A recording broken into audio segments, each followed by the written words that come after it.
Good evening, good evening, good evening, and good evening to you. It's a Tuesday night special, WeatherBrains episode number 764. It is the pre-show, the magical, marvelous time where we share boring personal stories, humorous anecdotes, and we say outrageous things. Ooh, I am so happy to be back on Zoom. Last week, if you watched, we had to use Google Meet to accommodate some folks with NOAA, and that they're not allowed to use Zoom because of security reasons if they're using their work computer or are at work. And you cannot stream directly to YouTube from Google Meet, which makes no sense because Google Meet is owned by Google, which owns YouTube.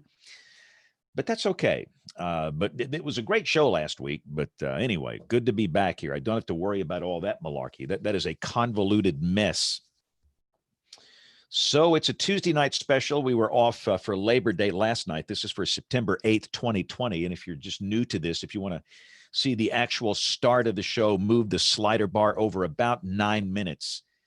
And we'll get this thing cranked up here. So let's see if we can invite our guests. So guess where I was this morning? The oral surgeon. Oh, yes, that's special, which means I should be good and cranky for this. But I'm so happy that we're back on Zoom that it overcomes the throbbing pain coming from my tooth right now. All right, let's see. Here we go, and here we go. And that should have everybody. And just like magic, they'll be showing up here in just a second. So I'll tell my oral surgery story during the show if we have time. But so what they do, they give you these, some prescriptions when you leave out of there. One is some kind of mouthwash, and then one is what is that? Antibiotic, and then you've got pain medication, which is basically opioid stuff. I'm not going to take that stuff. I mean, before you know it, I'll be, so many good people have become addicted to this stuff. I'm just not going down that path. I am not that strong. I don't take pain pills. I'll just take Advil. That's about the strongest pain pill that I will take. So I'm on Advil tonight, Bill. Why are you on Advil, Dr. Span? I was at the oral surgeon this morning. You ever had oral surgery? Did you have your wisdom teeth taken out? No. So here's my boring personal story. That's what we do here. This is a good boring personal story. So like 2 weeks ago, a tooth fell out. It just fell out. I mean, how does this happen? It's 2020. That's what happens. Well, no, it's called being old as dirt. That's what happens. When you get old, your hair falls out and your teeth fall. I mean, it made no sense. Don't tell me that. How many years are you ahead of me, James? I don't want my teeth to start falling out. This is not good. It's just like, how did I have practiced good dental hygiene. Yeah. And, how many times a day do you floss? It just popped out of there. Maybe that's because you're flossing too much. Maybe that's it. But it was a crown, and I don't know what happened. But I just hope when a crown pops out, that's not the same as a tooth. I was thinking the guy would just glue it back in there, but he said the original tooth that's down in there doesn't have enough where I can do the bonding process, and they got to pull the original tooth out of there. Thinking, oh gosh. Well, I've been putting off my crown for about 6 weeks. I think I'm gonna stop putting it off now. So he pulled his tooth, and so the pain, the numbing all it's off. But again, I'm so happy to be back on. Yeah, I'm so happy to be back on Zoom. But know what they're going to do. So now I got to pick between a bridge or an implant. Mm-hmm. The implant is some heavy duty operation where they actually, build you a new tooth that's implanted into your skull, where a bridge is just something that's simpler. And I think I might go for the bridge look, as old as I am, and they say, well, it might not last more than 20 years. I'll be dead in 20 years. I mean, it's just no big deal. So let's just do a bridge. I'm going to remind you of that we're still doing this show in 20 years. Yeah, that's right. I'll be some. Yeah, it's time for WeatherBrains on Remember Monday back on nights. show 764 when you said we were going to be dead in 20 years? We'll be on show 1764. I just see we have a new look on the website. This is we nice. had to, just because the Russians hacked the old one. What is what show number are we on, really? 764. Was I right? That's a miracle. Yeah, you nailed it. Hey, and on another subject before we get started. So I've got on my calendar a WeatherFest live tomorrow morning at 10 a.m. Central Time. So how does that? You just send us your link, whatever you do it on your platform. You send us your link, and we'll promote it. Okay. So it's not. You don't have to do it on our platform at all. We'll just promote. So I can do but you want it to be live, right? Not recorded. Yeah, you go ahead and do your thing. So I'll do it on YouTube channel, and I just send you a link, so I don't have to do it on your. Okay.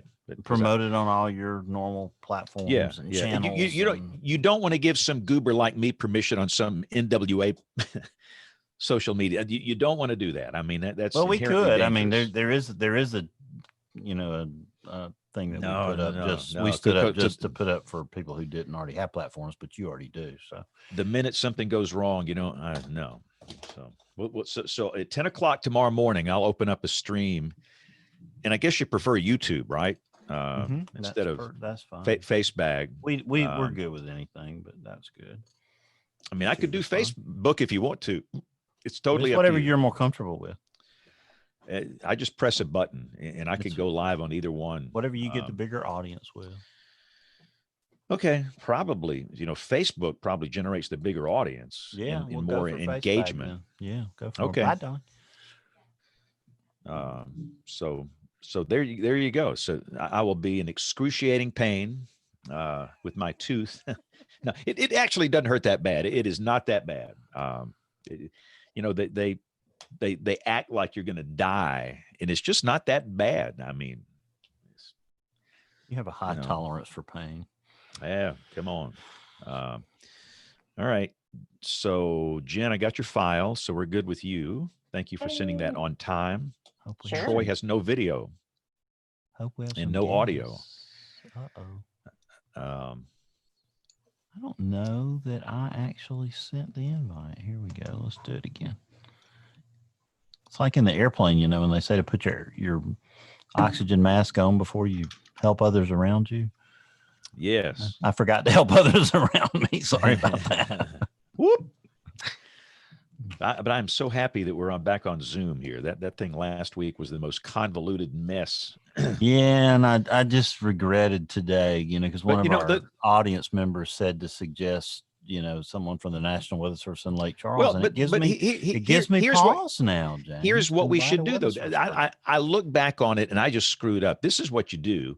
You do it on Zoom, and they just get on the phone. I mean, they just call in. They can call in, can't they? Yeah. I mean, I don't see we why just not. we need their audio, and all they're doing is calling a number. There's no security breach with a phone call. So I think the solution, if we have to have anybody like that in the future, is just to have them call in. You send them that link, and it's got a one press number. Yeah, and you're online, and it's and the audio from phone calls actually sounds pretty good here. So well, that's what we'll do. Yeah, I invited Daniel Jones from the National Weather Service in Lake Charles to be in the little newly formed hot seat that first 20-25 minutes of the show next week. But no, last week, I sat the whole thing out, and oddly enough, I texted back and forth. I had time to actually do things during the show, and then you became the title. You did. We thought you were taking a small nap. It may be just us guys. We may not have any guests tonight. That's okay. That's all right. But no, who I was texting with during the show, who was listening and watching, was Neil Jacobs. And we just bounced back and forth a good conversation, commenting on the live stream. So that was fun. So yeah, we're coming up at the top of the hour. Here comes Matt. Now Matt's on the show with us, so we have a guest. You have to play the Paul McCartney song, Let Him In. Let him in. With the little There's song Mr. with Lanza. Hey there. Matt Lanza live. I like How are y'all? the way that flows. Yeah, you should trademark that, man. Matt Lanza live. That would be my failed comedy stand-up act. Troy Kimmel live. Now that does have a good ring to it too. And But- Troy And he's Kimmel is muted. No music. Kimmel. though. Is The muted. true comedy act here, apparently. There's Troy. Now we One can of hear him. those days. Hey, Matt. Hey, everybody. Hello, Matt. How It's are great ya? to meet you. I have Nice to talked to meet you you. so many times on Twitter, but it's great to meet you. Thank you. Here It's comes good my to coffee. meet you also. Matt is kind of a big deal, Jen. Yeah. I know he is. Kinda. His home smells of rich mahogany, and he has many leather-bound books. Show us, Matt. Show us your leather-bound books. Hey, settle down, Bill. All right, I here was comes complaining Nate. 'cause So Nate- I don't have a cool background. I don't have a cool bookshelf with anything on it. Troy does. yeah, That don't rhyme for you, do you? Mhm. He's eating some Um, Jello pudding or something over there. let's get the show started here. Now the gang's all here. All right, we're recording. Oh, this is so nice being back on the Zoom. Zoom. Here we go in 5, 4, 3, 2, 1. WeatherBrains is brought to you by the great folks at Midland Weather Radio. Every home, school, and business should have a NOAA Weather Radio, the official voice of the National Weather Service. Hey, it's WeatherBrains, a Tuesday night special. This is episode number 764 for the 8th of September, 2020, the year that never ends. Right at the climatological peak of the hurricane season. And we have a lot to talk about in that regard. But good to be back on the show. I was kicked off. You guys kicked me off the island last week. So I was just the button puncher and the listener. So that was a unique take on the show. But I do see Kim, who is in Norman. And I'm curious, where's the front? How close are you to this magical, marvelous front? It is magical and marvelous. We were just outside experiencing frontal passage about an hour ago. So it is about a county and a half away from me. And our temperatures have dropped, I think, about 15, 20 degrees in that time. So, Did you tag hey, your Kim. Hey, observation Kim. with Fropa? sorry, what was that, Nate? Did you No. tag your observation with Fropa? Fropa. I did. I made Yeah. a Facebook post that actually cheered Fropa, Fropa, Fropa. So Would you mind going outside, Kim, and kicking its front's butt and kick it south? Okay. get down to I want Austin. down Go. I-35. Go. I'm sorry, Uh, Troy. You guys, are you going to get any of this? Oh no, it's only about 139 here right now. So snowing in I'm Denver. sorry. Do you realize today that for a while this afternoon, I checked this afternoon, Kim, verified. For a while this afternoon, it was 34 or 35 in Barrow, Alaska, while it was 32 in Denver. Wow. This afternoon, Wow. it was in the mid 30s at Barrow. It was 32 in Denver. I love those discontinuities when they happen. Yep. And it was I 132 guess in the Woodland Arctic- Hills, California. The Arctic must have just drained out or something, Right? Funneled straight in. Yep. Yep. So for Bill and James down here, the two of us, we don't get Fropa. Jen, do you get Fropa?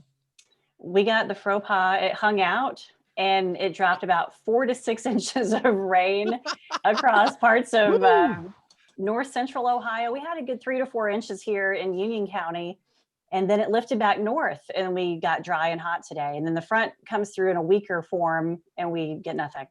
It'll get a little cooler, but yeah, it was crazy yesterday. A lot of rain and a lot of flooding, and we had a couple of tornado warnings, and have not seen confirmation of tornadoes north central Ohio. But yeah, it's crazy. And so Nate, you're going to get not a Fropa, but Invest 94L, huh? I guess we may get. We actually have already had a little bit of rain today, and expecting a decent fetch of easterly flow in the next couple of days to keep us rather humid after what was a downright delightful Labor Day holiday weekend. Highs in the lower 80s, dew points in the mid 50s. It's wonderful. And then we're back. We'll have dew points in the 70s by tomorrow, and it'll stay that way for a little bit. But I think, sorry, Troy, hashtag sorry, not sorry, but I think, and I went on Twitter with this prediction this afternoon, I think we're done with the 90s in Raleigh, North Carolina for the rest of the year. Well, I think we're due through with the hundreds down here based on the fact we've seen. I thought you were going to say you were done with the 90s because you're just going to be in the hundreds. No. We'll be back in the 90s. We'll be in the 90s on Christmas Day, and you know it, Nate. So, ho, ho, ho. By the way, Nate, I wanted to know, did you bring up the Fropa thing because of the maps email today? Did you see that? I can neither confirm nor deny. Okay. No, I thought it was so great because that front passed Denver today, and the weather observers at Denver Denver International Airport did not report Fropa. It was a wind shift, and they didn't report Fropa. And one of our colleagues. Is it possible that they didn't report it because it looked like the pressure was still going down? Like they had the wind shift, but the pressure reading the next hour was still continuing to go down. The Fropa thing, I think, on a contract weather observer for the FAA, the contractors out there, is probably more subjective. The wind shift actually in the observer manual from the Weather Service is actually more precise. There has to be a certain wind. It has to be this much of a shift. But the Fropa is more subjective. I've seen, God bless them, I've seen weather observers at the FAA stations actually throw a Fropa in there with a outflow boundary before, and you give them the benefit of the doubt, but in a way it's sort of a type of cold front, but not very long lasting. That's a good point. Is it just me, or is Nate, for those watching, is Nate looking more like Rip Van Winkle every week here with that beard?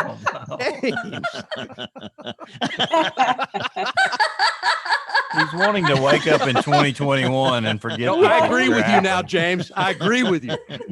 I mean, he every week that thing gets longer and longer and longer. When you can produce a comb for it, you definitely. That's exactly right, Bill. Wow. There's your show title. Yeah, you can produce a comb for it. Yeah. Are you going to just continue to grow this out until the last hurricane of this season? Because if it's like 2005, that might be next year. Well, the truth of the matter is they say that, people who wear beards are hiding something, and I'm hiding a second chin. Yeah. So as long as that chin stays hidden in here. What you should have said, Kim, if this is 2020, that hurricane could come Christmas Day. And again, I go back to ho, ho, ho, which that would fit in with. The beard would fit in with ho, ho, ho. So, wow. Well, Nate, as my Peloton instructor said today, we all have second chins. It's all about the energy we use to hide them. So. All right, Bill, bring in our guests before they run. Yeah. Well, I'm going to tag team our guest introductions tonight. Tonight's guest panelist has appeared on the show twice, 2014, 2015. She's vice president of customer success at Athenium Analytics, a risk assessment company that provides weather peril analysis. Cyrena Marie Arnold, welcome back to the show. Thank you so much. It's so great to be back again. It's so good exciting to see you. And, you were at Mount Washington for a while. I was. Which was the really first time I cool. spoke to you guys. And so take us back to Mount Washington for a minute, because I want to get to Matt here pretty quickly. I want Nate to introduce him, but, talk about your time there just for a second. It was great. Really cool to all of us. You've already listened to the first part of the show. You know what we're about. It warms my heart to have us talk for 15 minutes about Fropa. That's the essence of this show. It's times like that make me wish I could come back just more frequently, because I don't get enough Fropa discussion in my life otherwise. Well, careful what you ask for, because But yeah, being on Mount Washington was really great. I was the director of summit operations there. So before was working in Alaska installing weather stations in really crazy and remote locations, and they had an opening. And I thought, wow, that's like a bucket list place. You know, I've always wanted to visit there. It'd be really cool to work there. And I jumped through the hoops. The next thing I knew, I was moving to New Hampshire from Colorado. So especially considering the current weather, really happy I'm in New Hampshire right now. But hey, you know, what can you do? It was great. You know, it was everything that you dream it is, right? It's the high winds, it's the crazy weather, it's you know, it's all of that. It was a lot of fun, you know, being able to stand in 100+ mph winds, feeling wind chills down at -83, stuff that I wasn't able to do before. And so it was really, really exciting. A lot of people don't realize that it's a nonprofit organization up there.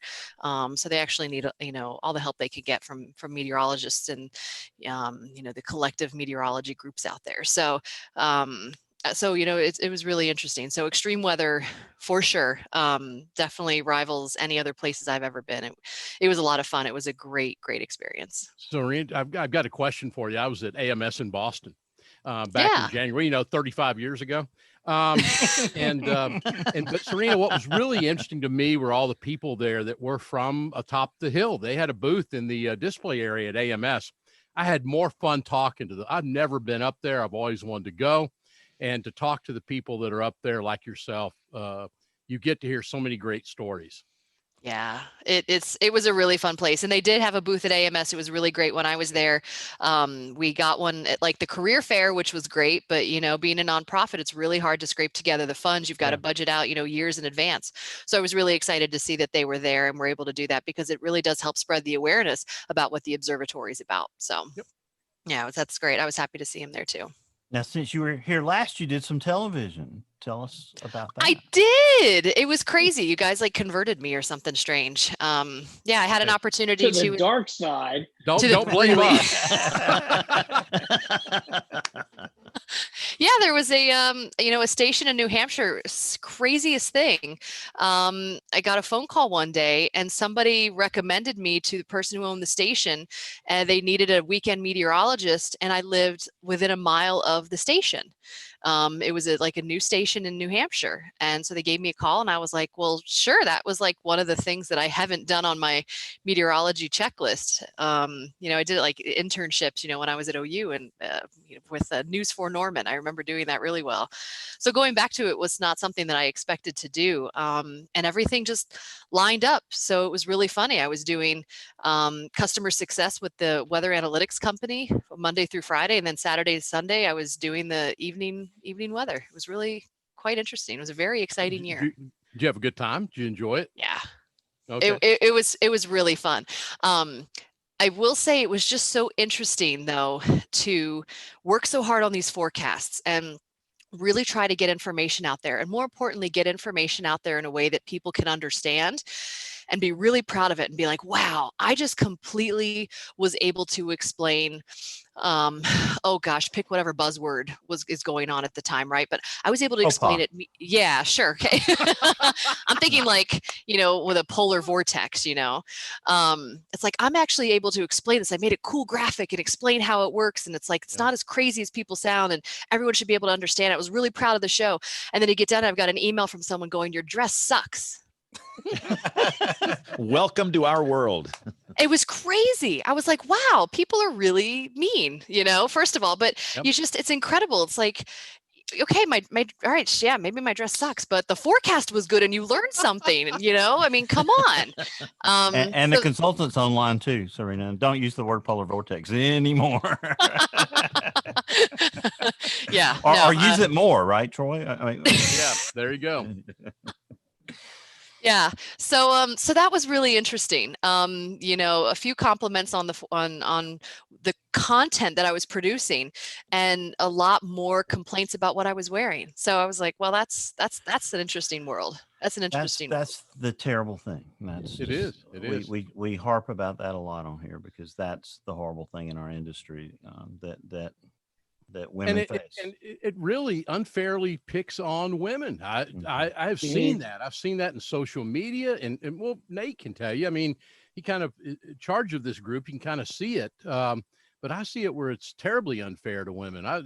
Good Lord, what are they going to say about me? You're just fat, Troy. And I say, yeah.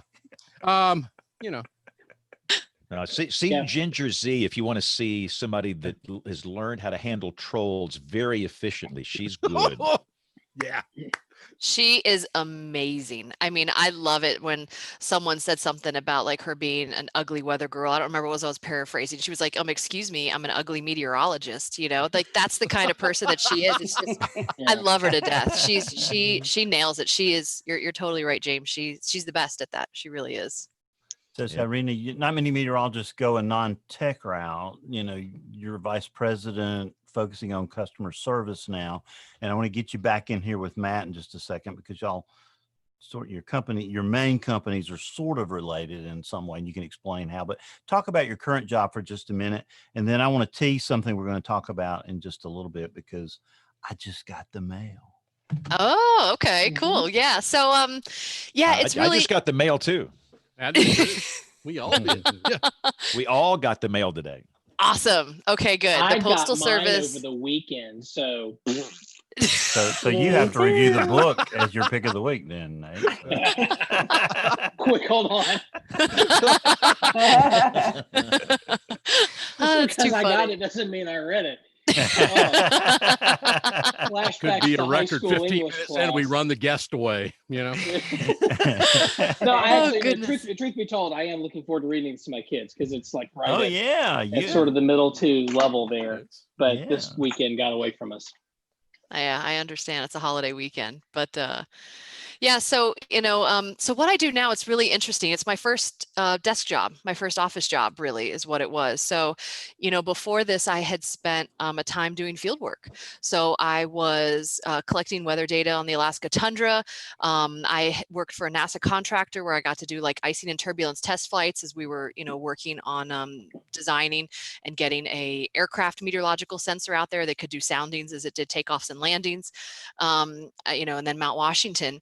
And this opportunity came up to basically work with weather data. And, I just gotten married, and it's like, okay, maybe I should, plant my feet somewhere, settle down, try this whole office job thing. And so I did. And it was really fun. They were looking for a customer service person. They were looking for a data QA and QC. And I was like, oh yeah, I can definitely do that. I had to QA and QC my data all the time. And so I applied, and the CEO of the company told me over dinner that night, he goes, I don't think you're going to be a good fit for that role. And I remember sitting there thinking like, well, what am I doing at dinner with you and the rest of the company then? And he told me, he said, no, I want to do something different for you. I want you to do customer success. I actually want you to explain what we're doing meteorologically in our products to the insurance industry, be able to translate it for them, because they actually don't know a whole lot about weather.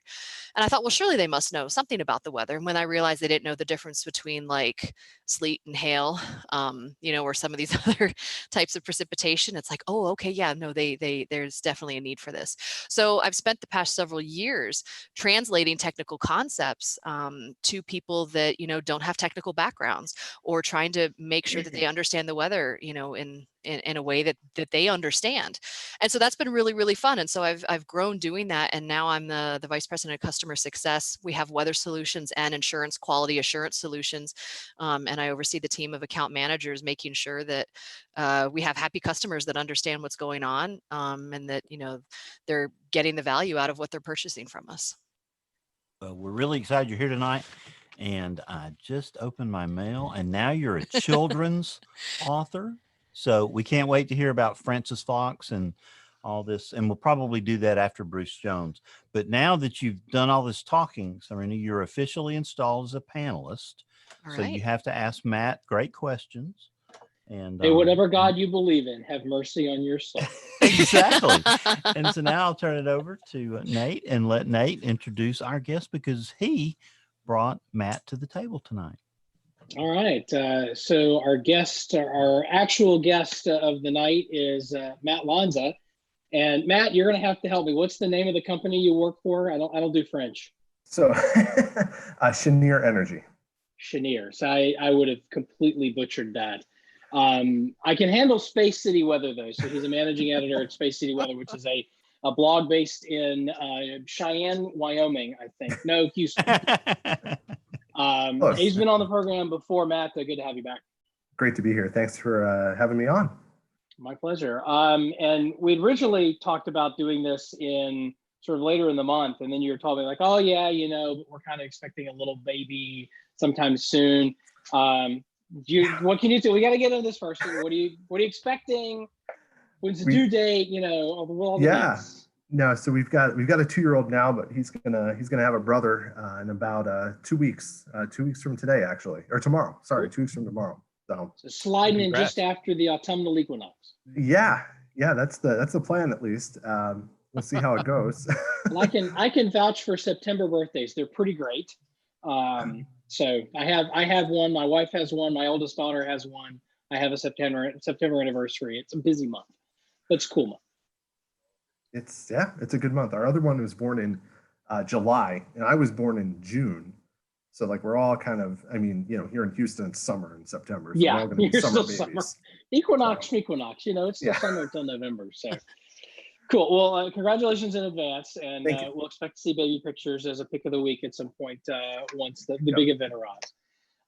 So I want to just jump right into something we were talking about last week with Jamie Rome, and you made a comment today on Twitter about just how disappointed you were. You thought that we were, some of the comments about Laura and the unsurvivable storm surge and all that kind of stuff. Can you elaborate, jump into that a little bit and sort of talk about what your thoughts on that were? Yeah, and I think everything that I watched the episode with Jamie today actually to catch up, and I completely agree with everything that y'all were saying last week. In that it was very frustrating to hear kind of like I don't know what to call it, because it was kind of like bickering, but not really, and explaining we have use the word unsurvivable, but we don't have visual evidence that the storm surge was really unsurvivable. And people seem to neglect to realize.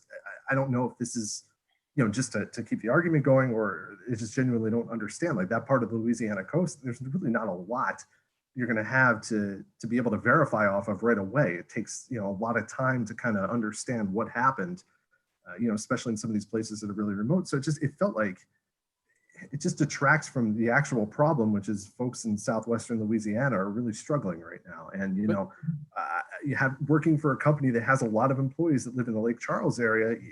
I know very well what's going on over there, and it's not great, and it's unfortunate. And I wish more time would be spent on worrying about the victims of the storm rather than this technical. It's a technicality, and that's just kind of what bothers me. It's like we're arguing over little technicalities. I understand that there's a broader point, and what words do you use to convey a serious situation. I get that that's a debate that we can have and we should have, but it just felt, the delivery of it just felt off to me, and it's just a little frustrating.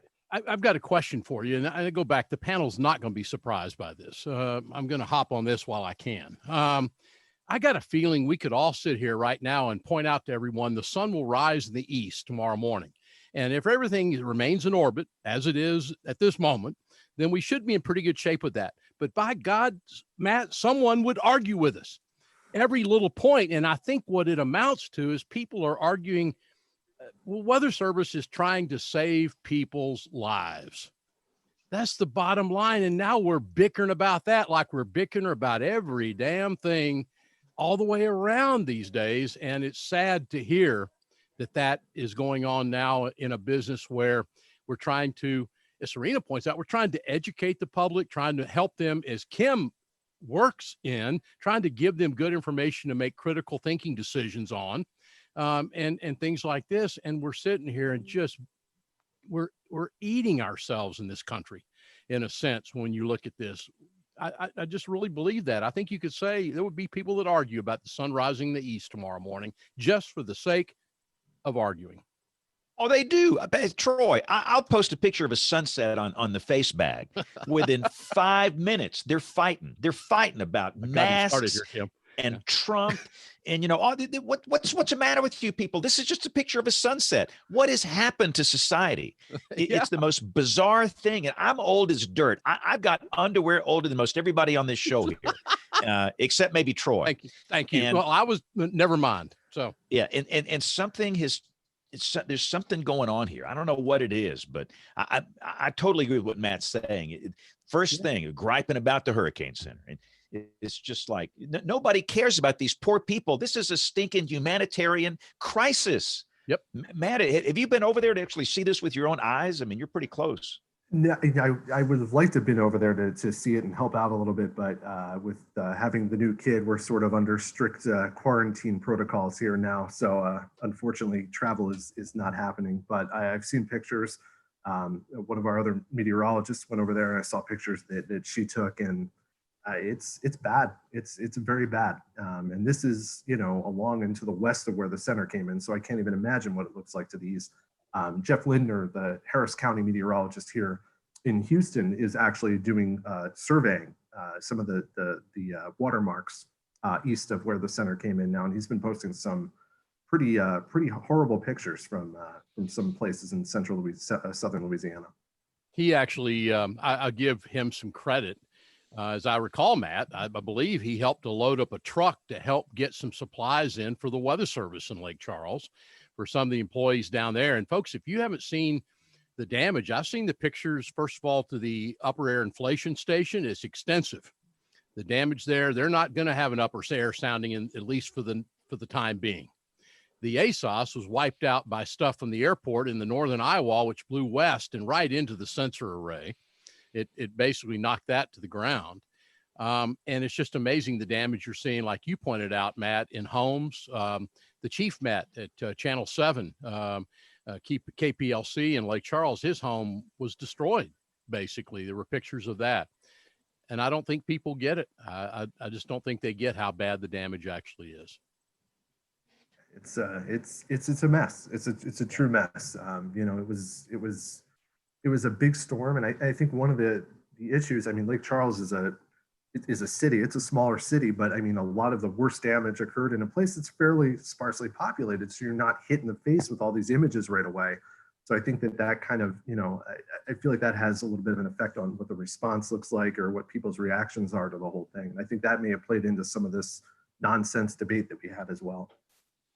If you don't mind me asking, Matt, or sorry, Nate. No, go ahead. I'm curious to know, there were a lot of people who evacuated. It was a sparsely populated area, but there were a lot of people who evacuated, and knowing how what you're describing, is undoubtedly true beyond just your friends and acquaintances having homes destroyed. There must be many. Are people unable to go back? I mean, in the era of COVID, where are they staying? Do we know anything about what's happened with the populations that evacuated, especially because this area, the populations tend to lean more toward, a socioeconomic set of characteristics, demographics, where they couldn't withstand a very long, prolonged period of paying for something on their own away from home. But obviously COVID produces a lot of challenges for staying anywhere else too. Yeah, I don't know, to be completely honest with you. I really don't know what people are doing. I know that there were plans in place for this, with COVID in mind in terms of what to do, but how those are being implemented and whether or not there were plans in place for this kind of scope of disaster, I don't know. I think I think people are learning on the fly, unfortunately. At least that's the sense I have. Yeah, I think it's a really fascinating point. Sorry again, Nate. Gosh. I was just going to say, I think all the plans I'd seen had been about getting people through the immediate response to a hurricane. I'd never seen anything in any plan that was communicated about a long duration stay away from a disaster area. So just really keeping the people of that area in our hearts. I think this is something that's very complicated. Sorry, Nate, go for it. I was going to say, it seems like there seems to be some population bias here. And I wonder if the storm had veered farther toward the west, like the European and its ensemble were hinting not too long before the storm made landfall, after it was well into the Gulf, we'd still be talking about this right now. Yeah. Same storm, just a lot bigger impact in terms of the sheer number of people. Matt, you're sort of in the middle of all of this. I have to wonder, what were y'all preparing for internally in the event that the European and the trend that it was advertising What if that had materialized? What would we be talking about today? It was nerve-wracking, and I'll be completely honest with you. I mean, and one of the things that I think we're trying to communicate at Space City Weather to the people of Houston is just understanding if a storm of Laura's size, intensity, and speed had tracked, say, closer to where the European was forecasting, or even a little further west, it's frankly, I feel like it's unimaginable what would the Houston area would look like right now, and just the sheer scope of the damage. I mean, you've seen the pictures from Lake Charles. Now, just imagine that over miles and miles and miles of suburbia, more urbanized areas. It's scary. I'll be completely honest. Like, having an 8.5 month pregnant wife kind of changes the equation for you a little bit when you're trying to prepare. And I woke up at 3:30 in the morning, I think, on that Tuesday, and I looked at the 0Z euro in bed. Just picked up my phone, like, I might as well look. And we've all been there. What a mistake that was. You see the going model back to sleep, are you? And I'm just kind of sitting there like, well, geez, like, if this continues, like, I mean, it had been showing it for a while, and I hate when the euro gets consistent like that, because it usually, you feel like it's onto something at that point. But reading through the NHC discussion, which I just have to give them a ton of credit for the forecast that they put out and sticking to it, most importantly, just looking at that, it scared me. And I woke up my wife at 4 a.m. and was like, look, we need to go to your parents. They live about 30 miles west of here. We live right kind of in central Houston, and they're 30 miles to the west. I'm like, I just want to get away from here, because I don't know what's going to happen. And I don't want to be, 18th in line while everybody else is freaking out and evacuating. It was frankly, as a meteorologist, I probably should know better, but at the same time, I'm trying to forecast other people's behaviors too. And it was scary. And I can't imagine if that had become more real that day. Go figure. Meteorologists are people too. Kim, imagine that, right?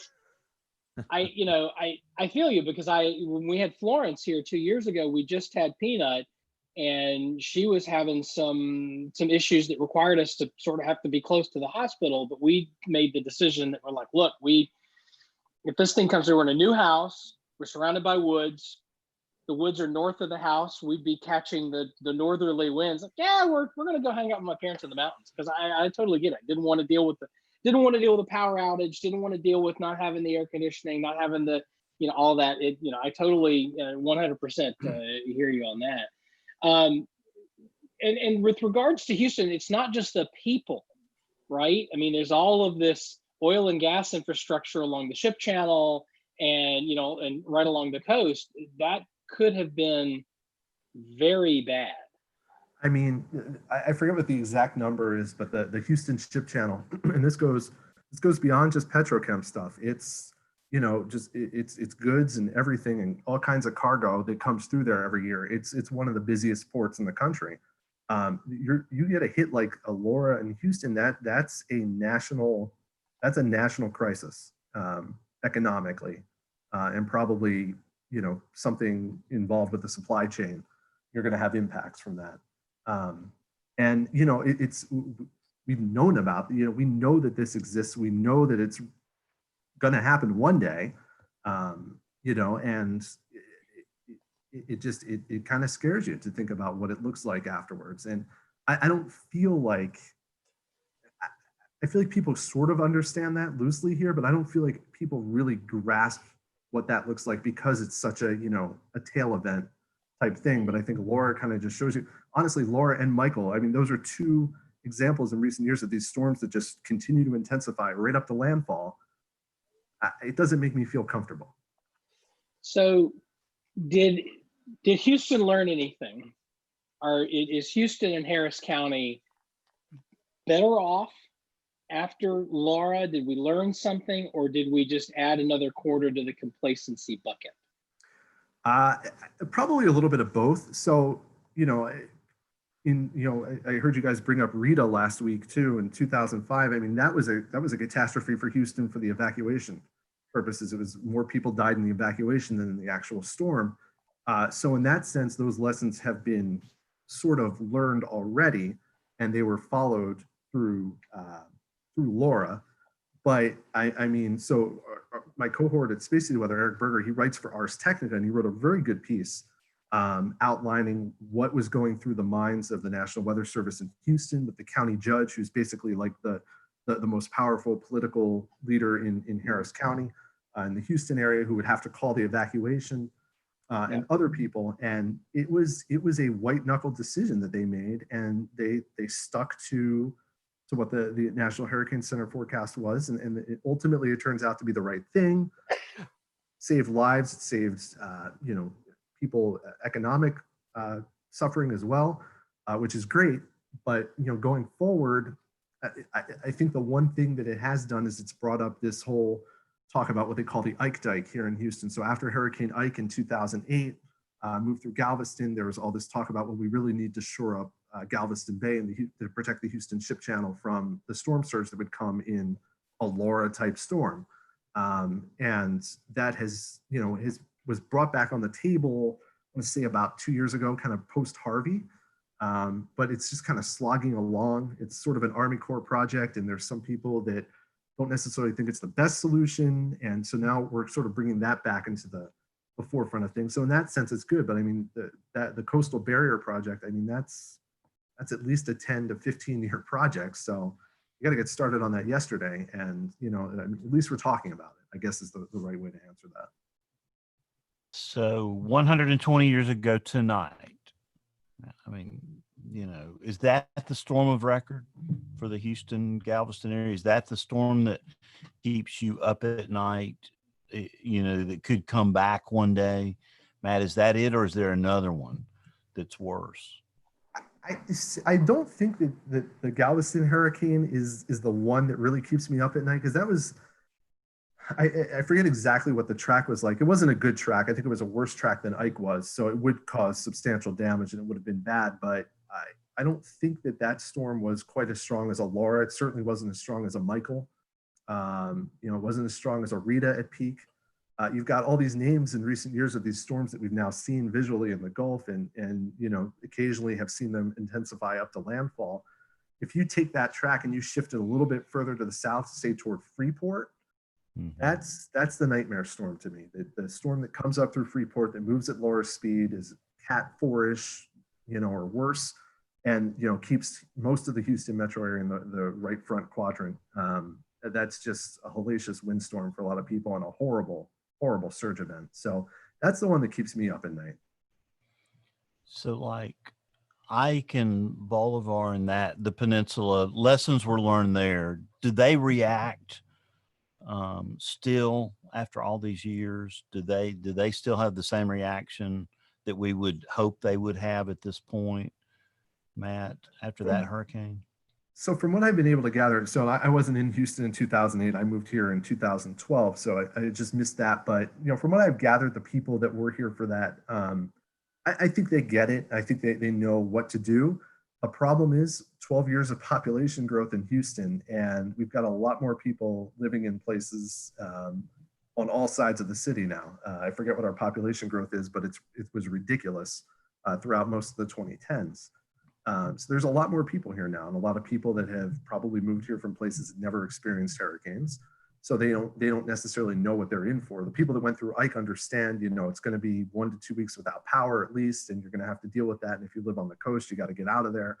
I don't know that a lot of the transplants in recent years fully appreciate what that's like. And, I think that you're going to be, when you really do have that legitimate threat, you're going to see, I think, a mixture of people doing the right thing, and then people sort of that don't need to leave, that are going to leave. And that's going to create sort of the mess, especially given how Houston has grown out north and west of the city pretty substantially in recent years. I wonder what that traffic looks like during that evacuation, because it's not going to be fun. Is 87 in one piece all the way out through High Island and all that way out there, Matt, or is it in pieces? I believe it is in pieces still. I don't think there's any plan to rebuild that, because they've had to do it so many times. They've just kind of thrown up their arms, and that's that. Which makes sense on paper, but it certainly is difficult for folks that want to get out of Bolivar or even Galveston. They need to take notes about the Outer Banks of North Carolina. We keep rebuilding Highway 12 every time something comes through. But I think for us, that Highway 12 is sort of cultural. There's a cultural element to the Outer Banks that I think not rebuilding it, I think just sort of rubs North Carolinians the wrong way. I'm not sure that 87 has that same pull for Texans in general. But sorry, Andy, you had a question? Yeah, I had two questions. Have this theory that the public has sort of an amnesia when it comes to some of these events, and they tend to forget. You talked about the oil and gas shipping lanes and things like that, and I remember the effect that it had after Harvey, and that torrential rainstorm. Wasn't a category 4 super strong wind. We're talking like major flooding and storm surge, and that had a huge impact. Did you see any lessons learned from that were applied elsewhere, or do people just sort of tend to forget until the next storm rolls around? I think people here in Houston are very hyper aware of rainfall and the risk that's posed from flooding. It is, I mean, there's people that were traumatized during that storm and still are today. And I mean, anytime there's any sort of heavy rain event, anytime there's any sort of tropical system, even if we constantly assure people it's going to be okay, we don't think this is going to be a huge event. We'll probably get a couple inches, maybe a few locations we'll see a little bit more. People genuinely are concerned. And that was, I mean, the Houston area, I think, is very comfortable, not comfortable, but as comfortable as you can be with flooding events now. We've been through so many of them in recent years that you kind of have no choice at this point, but to get sort of understand your risk and things like that. So there's definitely more awareness from that aspect of things. The problem with that is that, we didn't have the hurricane aspect of it. We had the last one we had was Ike. So I think, there's probably a degree of amnesia that does exist in that respect. And even with Laura, in the run up to Laura, even though we were telling people this really isn't a rainstorm that we're worried about. We're not worried about the rain aspect of this. We're worried about the other stuff. People still were asking questions. Are we sure it isn't going to stall? Are we sure it isn't going to be a Harvey? They're still very, very concerned about the rainfall, even if you tell them a million times that, we got to focus on the wind and the surge here. So it's a real interesting dynamic. Yeah, that makes sense. I mean, that was the traumatic part of it all. So I totally get that. My second question, sort of switching gears to how we began the conversation a little bit, talking about, the Louisiana areas and just how utterly devastated they are and how people aren't talking about it and the things that people are arguing about, and semantics and what have you. There seems to be some negativity out there. Where can we throw in some positivity? Okay, so I'm like the eternal optimist. I'm going to be the sunshine and rainbows person. I've seen pictures from people from like the Cajun Navy that's down there and is working with people, and they need donations and supplies. I think there's a ton of good out there. Do you or does any of the panelists here know if we want to donate? They always say the Red Cross and all that, but where are some good places that people can actually throw some positivity and donate and help?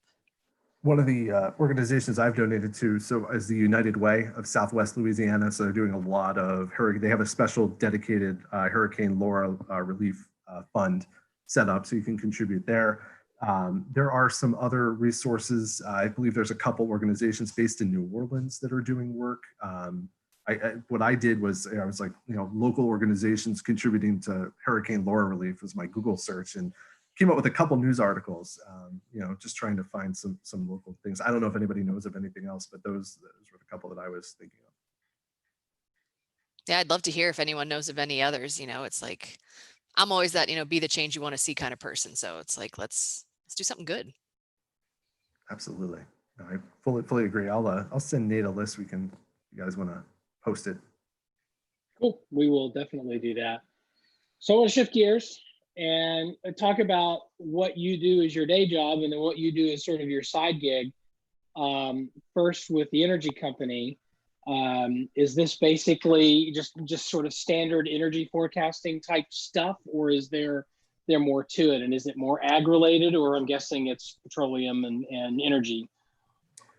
Yeah, so we're a liquefied natural gas exporter based in Houston, and we have sites at Corpus Christi in Texas and at Sabine Pass on the Texas-Louisiana border. So Basically it's a lot of forecasting around those assets.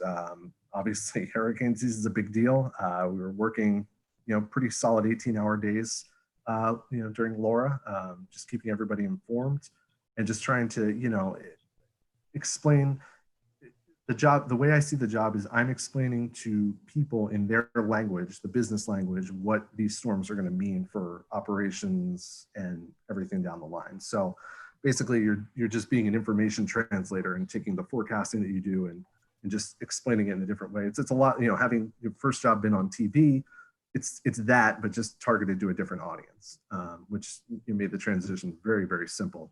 So it's a lot of that, a lot of energy forecasting, trying to go out into the subseasonal weeds and figure out what's going to happen 2, 3, 4 weeks from now, which is a fun challenge as well. It's a lot of localized forecasting and a lot of in the weeds stuff too. It's a nice mix for a forecasting job, and very fortunate that they support me doing the Space City Weather blogging on the side for sure.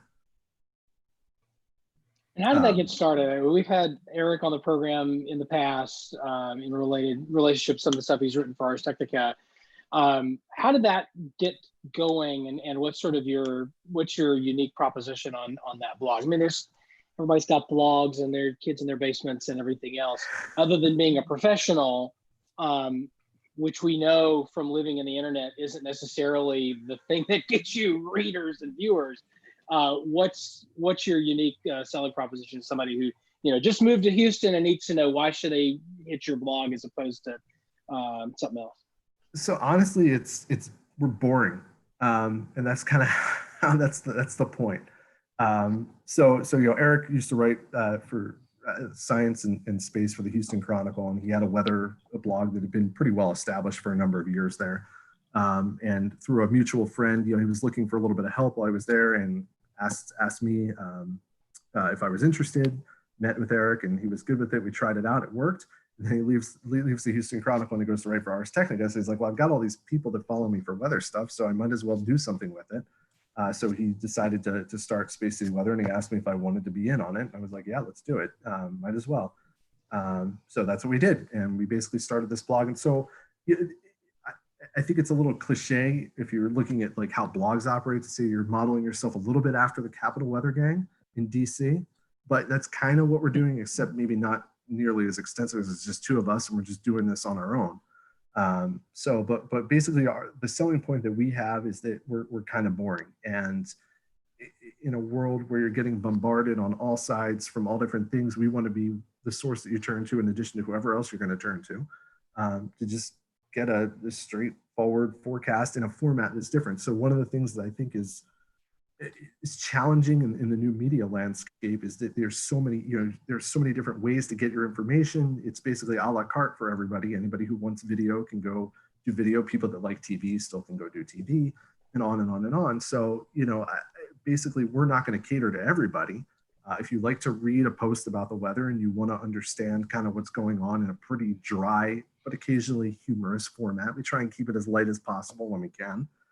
That's kind of where we're at. That's the audience that we're trying to serve. And, during Hurricane Harvey, it kind of became sort of just took off. We were averaging maybe a few thousand people a day that would visit the blog. And then we got bombarded during Harvey, and sort of we raised our readership there. And then we got absolutely bombarded during Laura, which was surreal to kind of watch in real time. And we sort of further kind of established ourselves as sort of like the online weather source for Houston in a sense, which is, it's still something that's kind of new and weird and strange and fun, but we're just kind of rolling with it. And we'll see where it goes from here. I have a pretty big interest in wanting to write more about some past storms to kind of educate people on what has happened here in the past and what they might have meant had they happened today.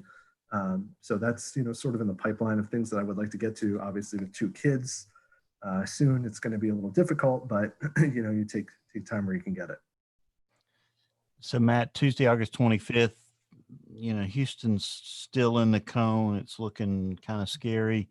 Your page views start going through the roof. You do 1,000,006 page views that day. how does your infrastructure handle it, and how are y'all set up to handle that? We've done 1 million 2-page views in one day, and it's like, the paint is flying off the thing over here. There's stuff flying off every corner, spare parts and tires and everything else is coming off the thing, and spans screaming at us every 45 seconds, Hey! And there's some guy tweeting him. There's an army of people in Alabama that sit around just hitting, refresh on their blogs, just hoping the blog goes down so they can write James, to say the blog's down, so we do everything we can to keep it alive. How did you stay alive during that? Because you can't be set up for that kind of volume. I wish I could explain it. But thankfully, so we have this guy, Lee Hutchinson, who also writes for ours and knows Eric. We've had him on too. Yeah, right. He has the server set up for us. And I got to tell you, I don't know that we had very much downtime at all during Harvey or Laura. And I think we've maybe exchanged like 2 emails with him during both storms combined, just to make sure everything was kind of up and running. And it was, I can't tell you what a relief that is to not have to worry about that and deal with issues with that. Lee actually wrote a post on our blog kind of explaining how things are configured and set up and how he has them working. And the guy's a wizard. That's all I know. That's my pick of the week, James. So, Kim, and actually Jennifer, go first. Sorry. Yeah, I just have a quick question, Matt. In this whole age of people reading things very quickly, and they skip words, and their attention span is very low. And I'm in the business of writing, with Tornado Talk. And how do you get people to get interested in the writing and hold their interest, and how do you explore that so we can get people to go back and actually read stuff that have a lot of detail and pictures and information that they can absorb? How are you finding your audience? It's hard. It's our audience I feel like is great, and they do a good job, and they read, but even we'll get comments on the Facebook post or comments on Twitter that are just like asking a question that I clearly answered in the post. And you're just kind of like, you got to read it. But I think that the way we do it is we try. One of the things I try and do really hard, and I do this at work too, is like, look, if you're not going to read this, I'm going to try and give you what you need to know, either in some clear format that's bold or highlighted or whatever. Like if you read nothing else, just read that, and that will give you 85% of what you need to know. And I think some people, executive summary. Yeah, it's so simple, and a lot of people overlook that idea, and it's just I feel like it's very effective, and it works for a lot of people. And and that's not going to be everybody, but I think some of the ways that we try to hook them in is honestly something as silly as a GIF or something, like just throw up an animated GIF of something ridiculous but related in some way tangentially, and that works better on quieter weather days. But I won't lie, it's still hard sometimes even for us, but we still we get people that I will read us in the heat of things, and sometimes we don't always tend to the comments as much as maybe we should. But that's also kind of by design, like, well, look, they're really not answering, so let me read through it. I mean, I try to stay pretty engaged with Twitter followers and respond on Facebook when I can, but in a sense, you're sort of, you got to read this. You have to do the work if you want to fully understand, and it's easier said than done, but we try. We're always experimenting. Kim? Sure. So I'll follow up with that, thinking about ways to reach your audience. You were talking a little bit about, wanting to write stories about past events. And you had highlighted how the people of Houston seem to be very sensitized to flood threat. I was on the Weather Service's assessment team for Harvey. And one of the things that we found in our public side interviews was that people were very hyper aware of flood risk, not just because of their history with tropical events, of course, but as living there had been all these convective rainfall events in the preceding years before Harvey. There had been several 500-year flood events in almost the exact same place over and over again. And I can't help but wonder if people are starting to understand that there can be rainfall that occurs outside of just this system you call a hurricane that could be even associated. It could be, close to, but not actually in the tropical cyclone, that still you get a lot of rainfall. And in a place like Houston, a lot of different kinds of setups can take place where you can end up getting a lot of rain very suddenly and sometimes at a big surprise. So I'm wondering if that might be something you might consider covering, knowing just how sensitized people are. And if you were to cover something like that, how would you go about trying to educate people? That's a kind of complicated set of setups that happen to cause it all. It's so true. And that's actually so one of the things I decided after Harvey was I want to write about Houston's flooding history. I want to understand what Houston's flooding history was like. And I went back and I looked, the University of North Texas hosts this fantastic website called the Portal to Texas History. And they've got a whole bunch of digitized newspapers and letters and all this other stuff. So I just kind of went back and I was looking through, a couple old newspapers. That there was a place called the Houston Weather Museum. They're sort of, I think they're in between existence right now. But they had a list of Houston flooding events throughout history. So I kind of went back and used that as a guide. But I went back and looked at some of the dates and I found some of the newspaper articles reading about it. And I can go back to 1839 and there was a flood that I just have my spreadsheet up here that I was looking at, a 20-foot rise on Buffalo Bayou with Brays Bayou flooding significantly. There was one news article where it was, I remember the quote, it was from 1843, I think.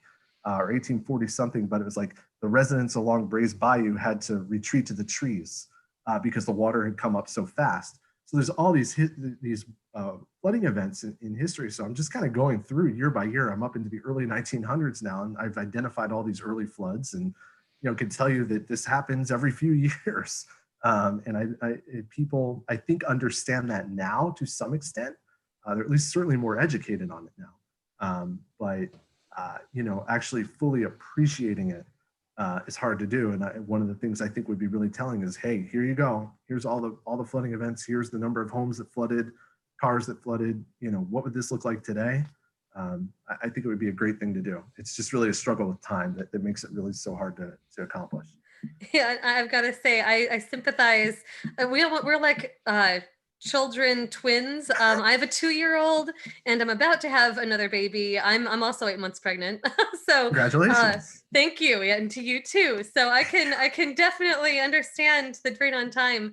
One quick follow-up I have for you on that is, something that struck me doing the service assessment and even knowing everything I do know about meteorology and hydrology, I guess I didn't realize all the different ways you can get a flood. And there were so many ways that water backed up and caused flooding in this event. Part of it was that this wasn't a big storm surge event. Harvey, at least, wasn't a huge storm surge event, but it was enough that when the water started to drain from the inland rainfall, it couldn't drain.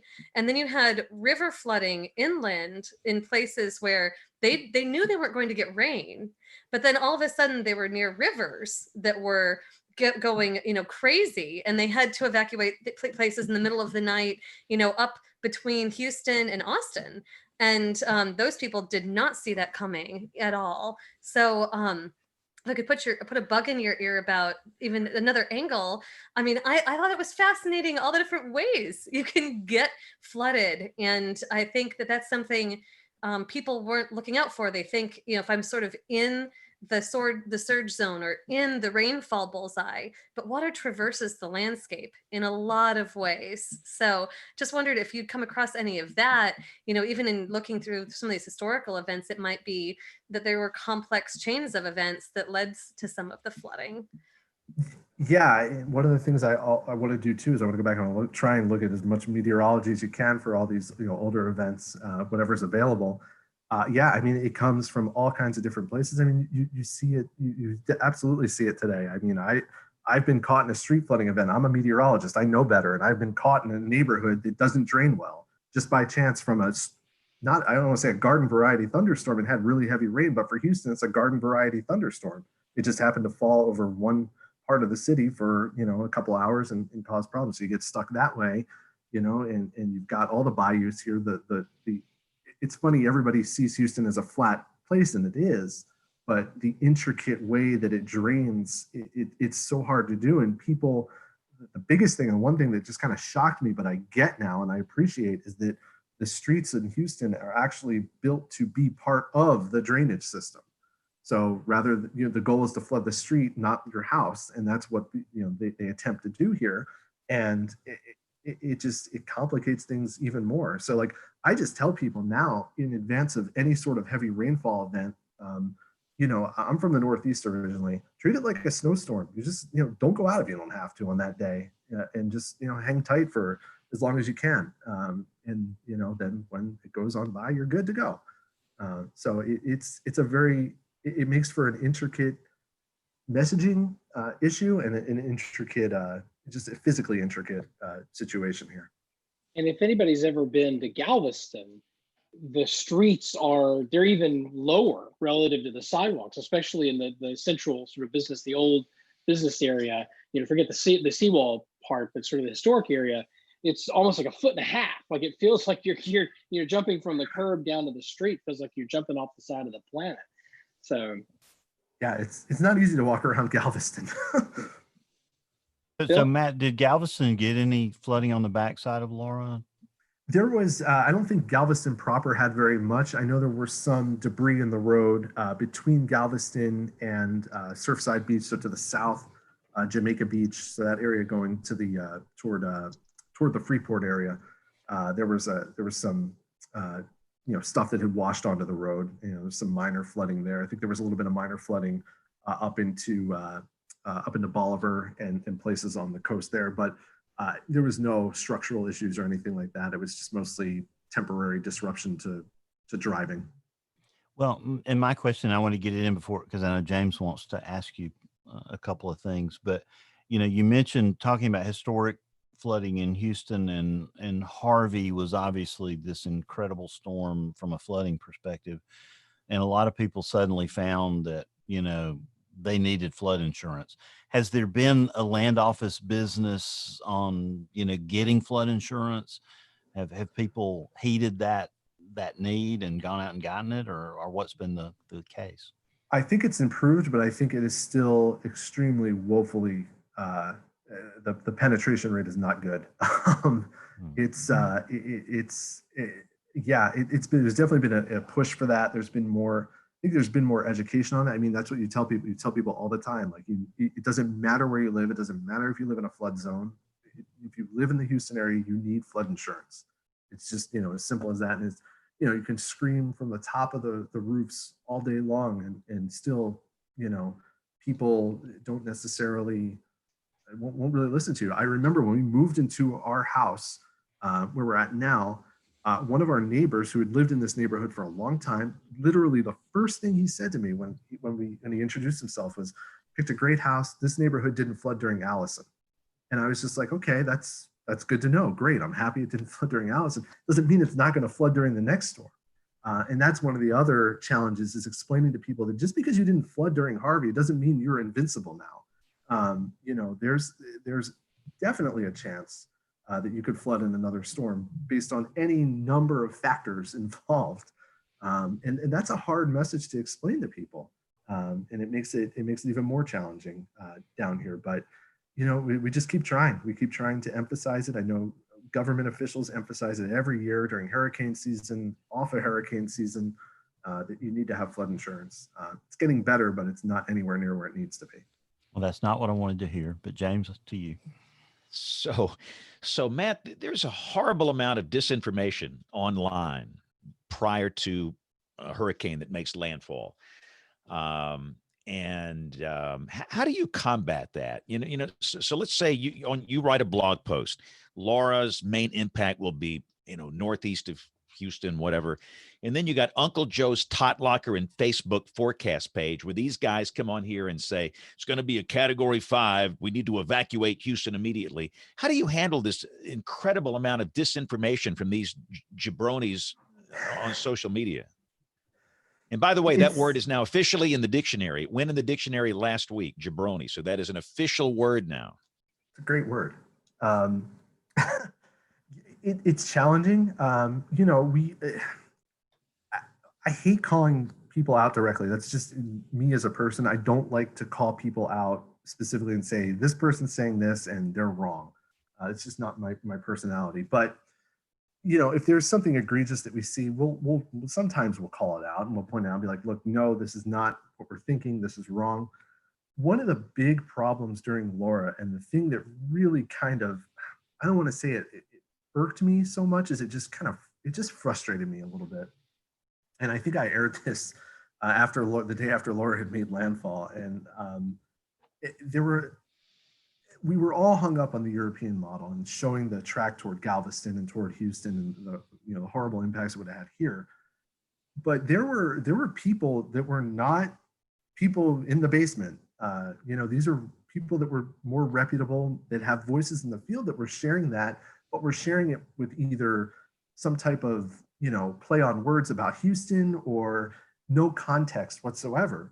And people were seeing this, and we were getting questions about this, like, what do you think of this? And we did our best to address it. We tried to be very honest throughout the whole thing and say, hey, look, the Hurricane Center has been consistently to the east, but the model that we consider the best has been constantly further west than that. So we just need you to stay tuned in. You don't need to worry or anything, but you just need to stay tuned in. But you've got people out there that are just throwing stuff up without context, and these are people that should know better.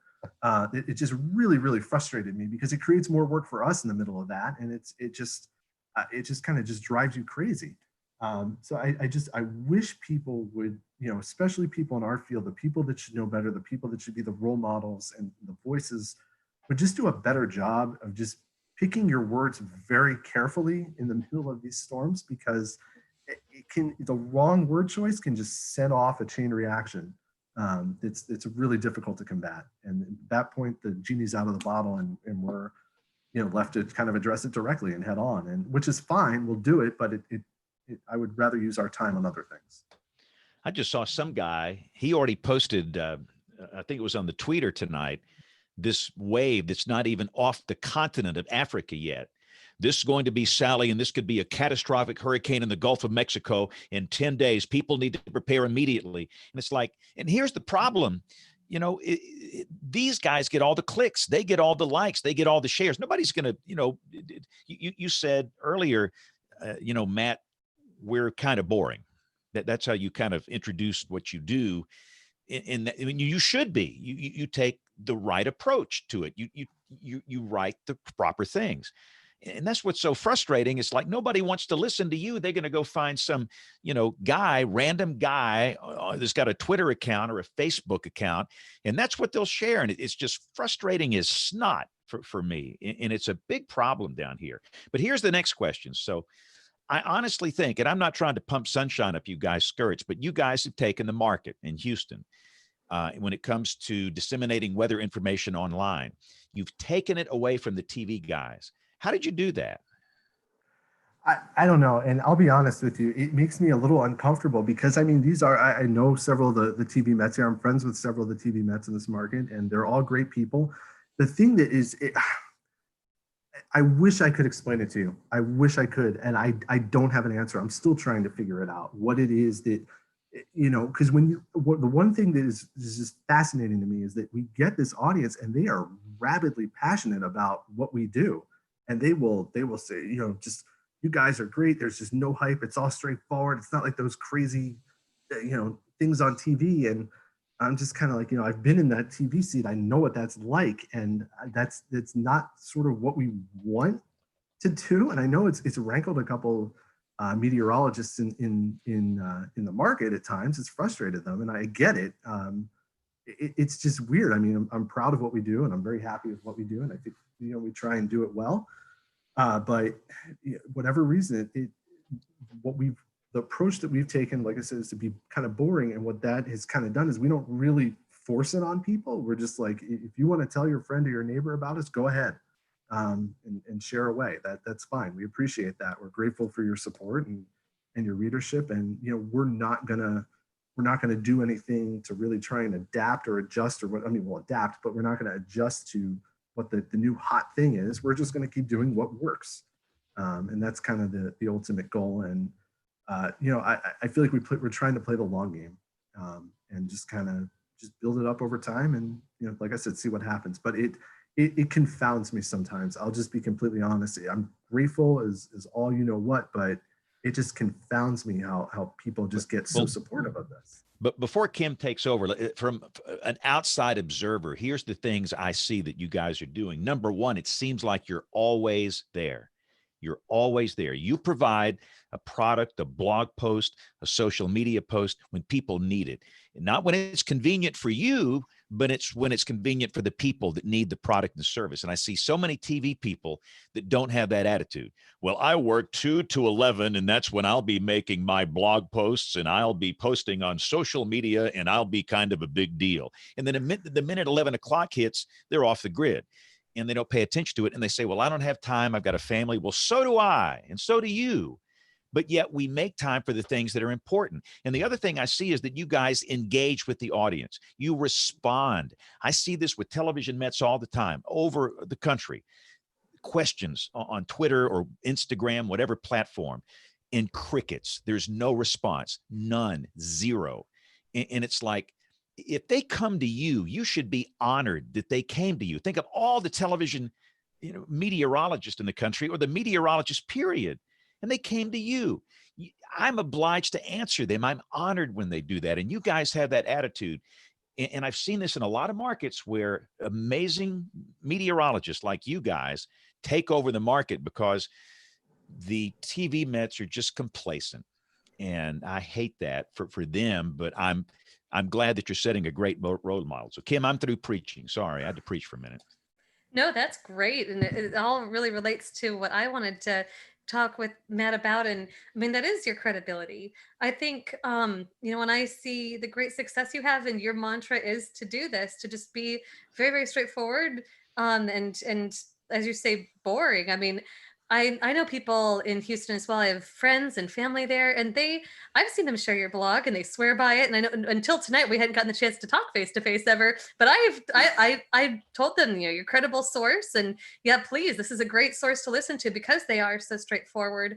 Out of this story, personally, I'm heartened. You know, I mean, James, you were highlighting that there are so many people who will follow these, you know, whoever nutty people on social media or whatever the hype is on TV. I can't help but wonder if some of your broadcast friends are just unfortunately trapped in the fact that they're broadcasting through a medium, television, that doesn't allow them the bandwidth to talk about the issues in the way they would like to, at the time they would like to, you know, in the depth that they would like to. And you know, it's really easy for them to maybe be perceived as hypey because they have to put things into such short bits. Do you think that maybe a blueprint you're coming up with here is something that should be replicated by meteorologists in cities and communities across the country? Strive to be that person who offers more detailed information. Perhaps it is the case that the public actually craves right now sanity in the midst of all of the crazy, and they want someone who will give it to them straight, who's reliable, and who will give them the amount of detail they need. Because right now there's so much that we see in social media and TV media that's just little tiny snippets, and everyone's kind of getting attuned to the fact that that's not the whole truth most of the time. You need more space to actually talk about the issues. What do you think about that? No, I completely agree. I think some of it has to do with the fact that we live in an era where unjustifiably or justifiably, I guess, depending on whatever viewpoint you are, the media, quote unquote, is kind of perceived with an air of skepticism, is not as respected as it used to be. And I think that people just automatically tie the media to TV. And, you know, local TV is still good and still pretty well liked, but I think even that's taken a hit too. And it's, you know, I personally think it's unfair, you know, having been through that, but I understand people's frustration with all the noise and stuff. You know, I get push alerts from TV stations on my phone for news, and I see some of the things, and sometimes I roll my eyes, and then I'm like, okay, I get it, you know, but I think there is definitely a subset of people that really wants that, just plain straightforward, give me what I need to know, and don't do it with flashy lights, sirens, and all the like. And that's just kind of been our niche audience. And how big that audience is, I mean, there's a functional limit to how big that audience can be, but how big that is, I don't know. I really don't know. I mean, the traffic that we got during Laura was certainly impressive, but I mean, you think about it, that's a 1.5 million people or whatever, and some of them probably weren't even from the Houston area, and the Houston area has got what 4, 5, 6 million people. So there's a lot of people that we don't reach, for sure. So it's about trying to reach those people too over time. But yeah, I mean, I agree with what you said. It's a really challenging landscape right now, and we just try to we try to stay below the fray, and avoid it.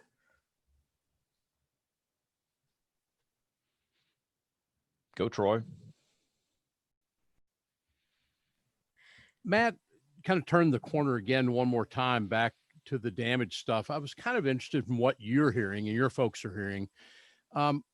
Did that west side of that damaged track on Laura, was it pretty much up and down the Sabine River? I guess what I'm asking is, I don't assume there wasn't that much damage in Houston. Beaumont, I'm sure there was a little more, but I'm hearing that Orange was much more affected in that northwest part of the eye wall. Was that pretty distinctive from what you're hearing when you got on I-10 over toward Orange, that you really could begin to see the damage? Oh yeah, and I mean, you could look at that and analyze that and see that clear as day. I mean, I've sent emails with some analysis on sort of, okay, well, what did we actually experience at our sites during the storm? And I mean, if you look at where the max wind gusts were, I mean, literally, if that storm had come 5 miles further west, it's a whole different outcome in Beaumont and Port Arthur, in some of those places, and even Lake Charles. So I was very impressed with the gradient on the west side of the storm. And I haven't really honestly looked at a lot of storms that closely, but with this one, it stuck out like a sore thumb. You went from not nothing, but you went from moderate tropical storm type conditions to ferocious hurricane stuff over a very, very short distance. Were those I assume the power outages were much more widespread around Orange than they were in Beaumont, and more Beaumont than they were in even, the places like Baytown and east of that. It was very distinctive in there, I guess, where the power outages started. Yeah. I think, I don't know that we gusted above 34 miles an hour in Houston throughout the whole thing. And that was just during the day. That was even when the storm got close. So yeah, I mean, there was almost nothing to speak of in the entire Houston area, which was great. And even Baytown, really not too much. It was really once you got probably east of Winnie, to where I-10 kind of bends back to the north toward Beaumont. That area, I think once you got east of there, you started to run into some sporadic issues. And then, like you said, once you get into Orange, it was a whole different ball game. Yeah. Thank you. I appreciate that. I've always kind of wondered, I've kind of heard about it, but we're not talking about the most heavily populated areas either. When you get over around the Sabine River and across the river to Sulphur and into Lake Charles and places like that. So, and then the areas where you weren't that populated, there were no communications. So yeah, it was something else, that's for sure. All right, Nate, you done here? I don't mean to horn in. No, I think Nate. I think we're good. Okay, we need to take a quick break, as they say in the television business here. This is break time, so we're going to take a very quick break. We're going to come back and we're going to bring in Bruce, and we are going to have the tornado talk. Look back on a famous tornado. We're going to have Tony Rice, the astronomy report. We're going to have picks of the week, an email segment. I think is Aubrey here? Aubrey is AWOL tonight. No, we'll hold email till next week. Anyway, a lot more coming up as WeatherBrains rolls along. Looking beyond the atmosphere, here's Tony Rice with your Astronomy Outlook. 60 years ago today, the George C. Marshall Space Flight Center in Huntsville, Alabama was dedicated in a ceremony by President Eisenhower and the center's first director, Dr. Wernher von Braun. Now, if you ask most Americans, where is NASA? They'll probably mention Houston or Florida. But it's been Marshall that has provided those humans trained in Houston The rockets launched from Florida. During the 60s, Marshall delivered the Mercury Redstone rocket that carried Alan Shepard, the first American, into space. The Saturn I, 1B, and ultimately the Saturn V were all developed at Marshall.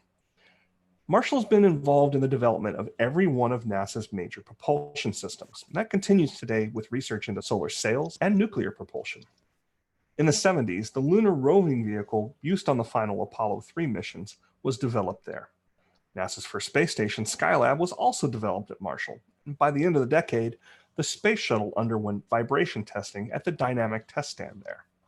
During the 80s, the external fuel tank, solid rocket boosters, and the shuttle main engines were also developed there. Gravitational science from the Space Lab, a module fitted in the shuttle's cargo bay, was applied to another Marshall project, the Hubble Space Telescope, as well as the Chandra and Gamma Ray Space Telescopes in the 90s. The 2000s began 2 decades of the International Space Station. Now, you've probably seen images of ISS Mission Control in Houston. Actually, the Johnson Space Center is responsible for the ISS vehicle itself.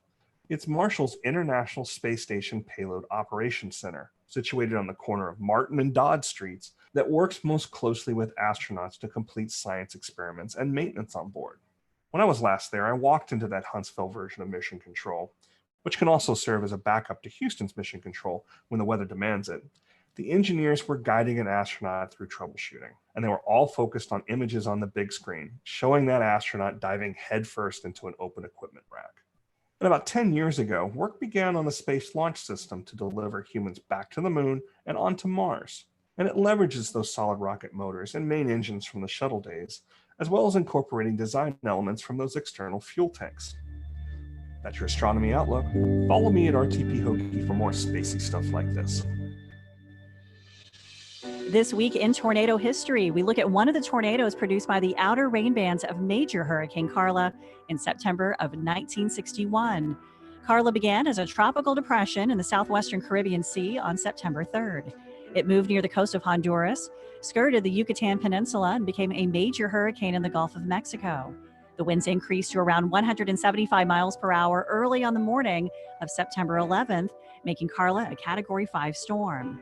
It weakened slightly as it made a loop off the Texas coast near Port O'Connor, and Carla made a landfall on the afternoon of the 11th on the northeastern part of Matagorda Island as a strong Category 4 hurricane. A total of 18 tornadoes were associated with Carla. 10 were in Louisiana, and 5 of those actually hit on September 10th. The strongest on that day was rated F3. It had a path of 5.7 miles and began 2 miles southeast of Kaplan in Vermilion Parish. The tornado caused damage through 27 blocks of the town. 21 homes were destroyed and 55 were heavily damaged. Tragically, a 4-week-old baby girl was killed in her home. 55 people were injured along the tornado's path. We have a summary about this event at tornadotalk.com. We also look at 3 other significant tornadoes that hit parts of Texas, all produced by Hurricane Carla, one that hit the Channelview area and 2 others that hit Galveston.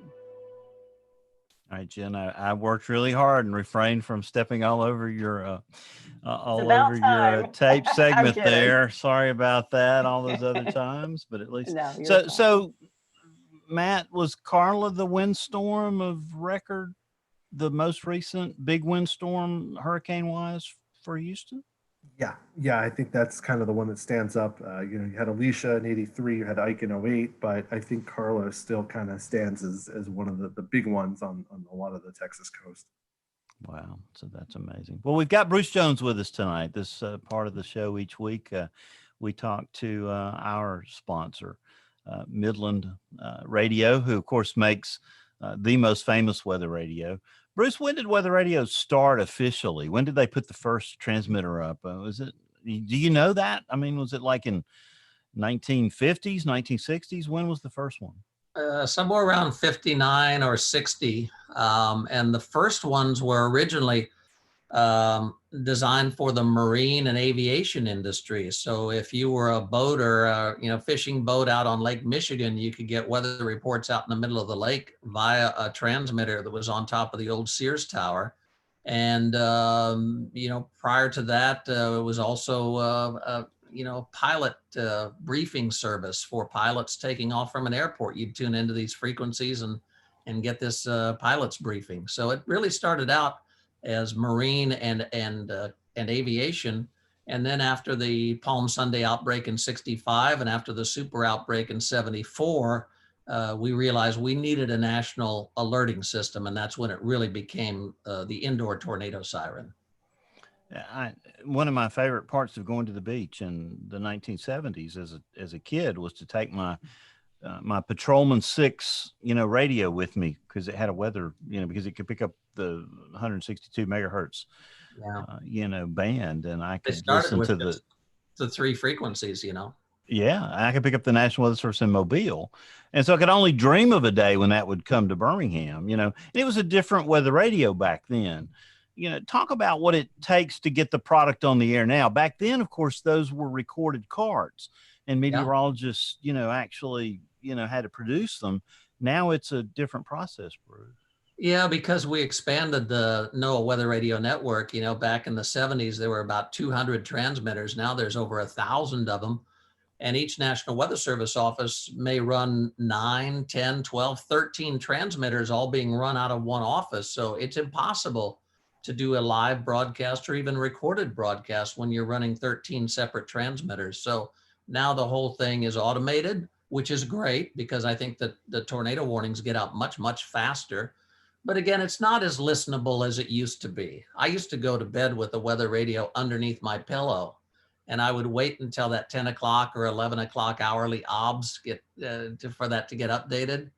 And I kind of knew the voices of all the people out at the local National Weather Service office. And it was always soothing to me to fall asleep listening to the latest hourly OBS. But we have 1,031 transmitters now, so it's all handled by computers, and same thing in Canada. Yeah, I'm afraid that's probably, that was a rite of passage maybe in the 70s. And so for us, because if you didn't go to bed with your weather radio either next to your bed or below underneath your pillow, like you said, you weren't truly a weather nerd, right, Troy Kimmel? Is that Troy, right? you may be muted. Yeah. You may be I muted. know. I agree completely. Yeah. But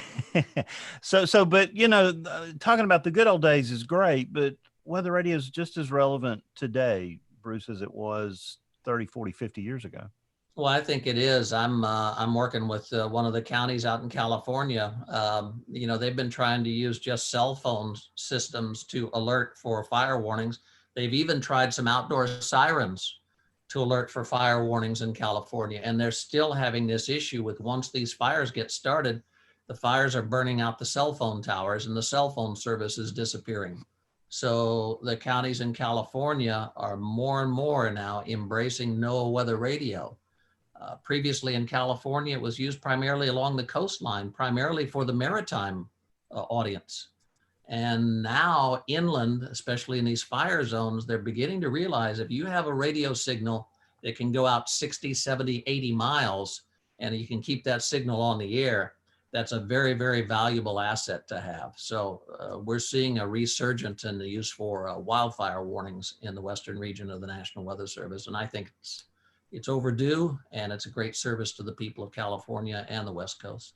Well, those reports coming out of California are just terrifying. And, before I went to bed Saturday night, I saw one of James's retweets that 1,000 people were trapped, by a fire. And I just can't take it anymore, at a certain point, and fortunately, I think a lot of those folks were rescued, but not after a lot of trauma and a lot of pain. And it's just a terrible situation. So what product, triggers the weather radio in those situations, just for fortunately we don't deal with that here in Alabama, but just to help us understand that, what product comes down the Weather Service pike that makes that happen?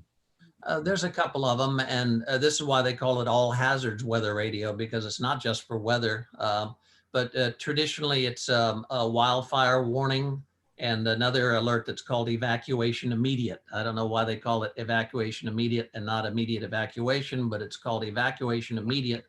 And the Riverton, Wyoming office just put out one of those the other day for a wildfire up in Wyoming to tell people, get out of the way, it's coming and we can't stop it.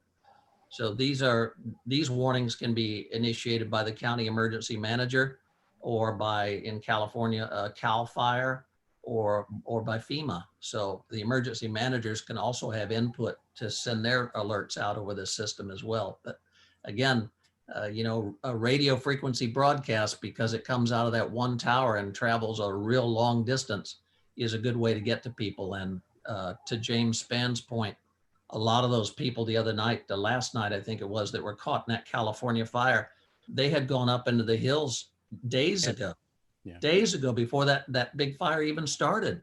And so they were really, they weren't doing anything foolish. They were just going up there for recreation. And unfortunately, these fires can get going so fast that you could be up there miles and miles from nowhere, and suddenly you're surrounded by a huge fire.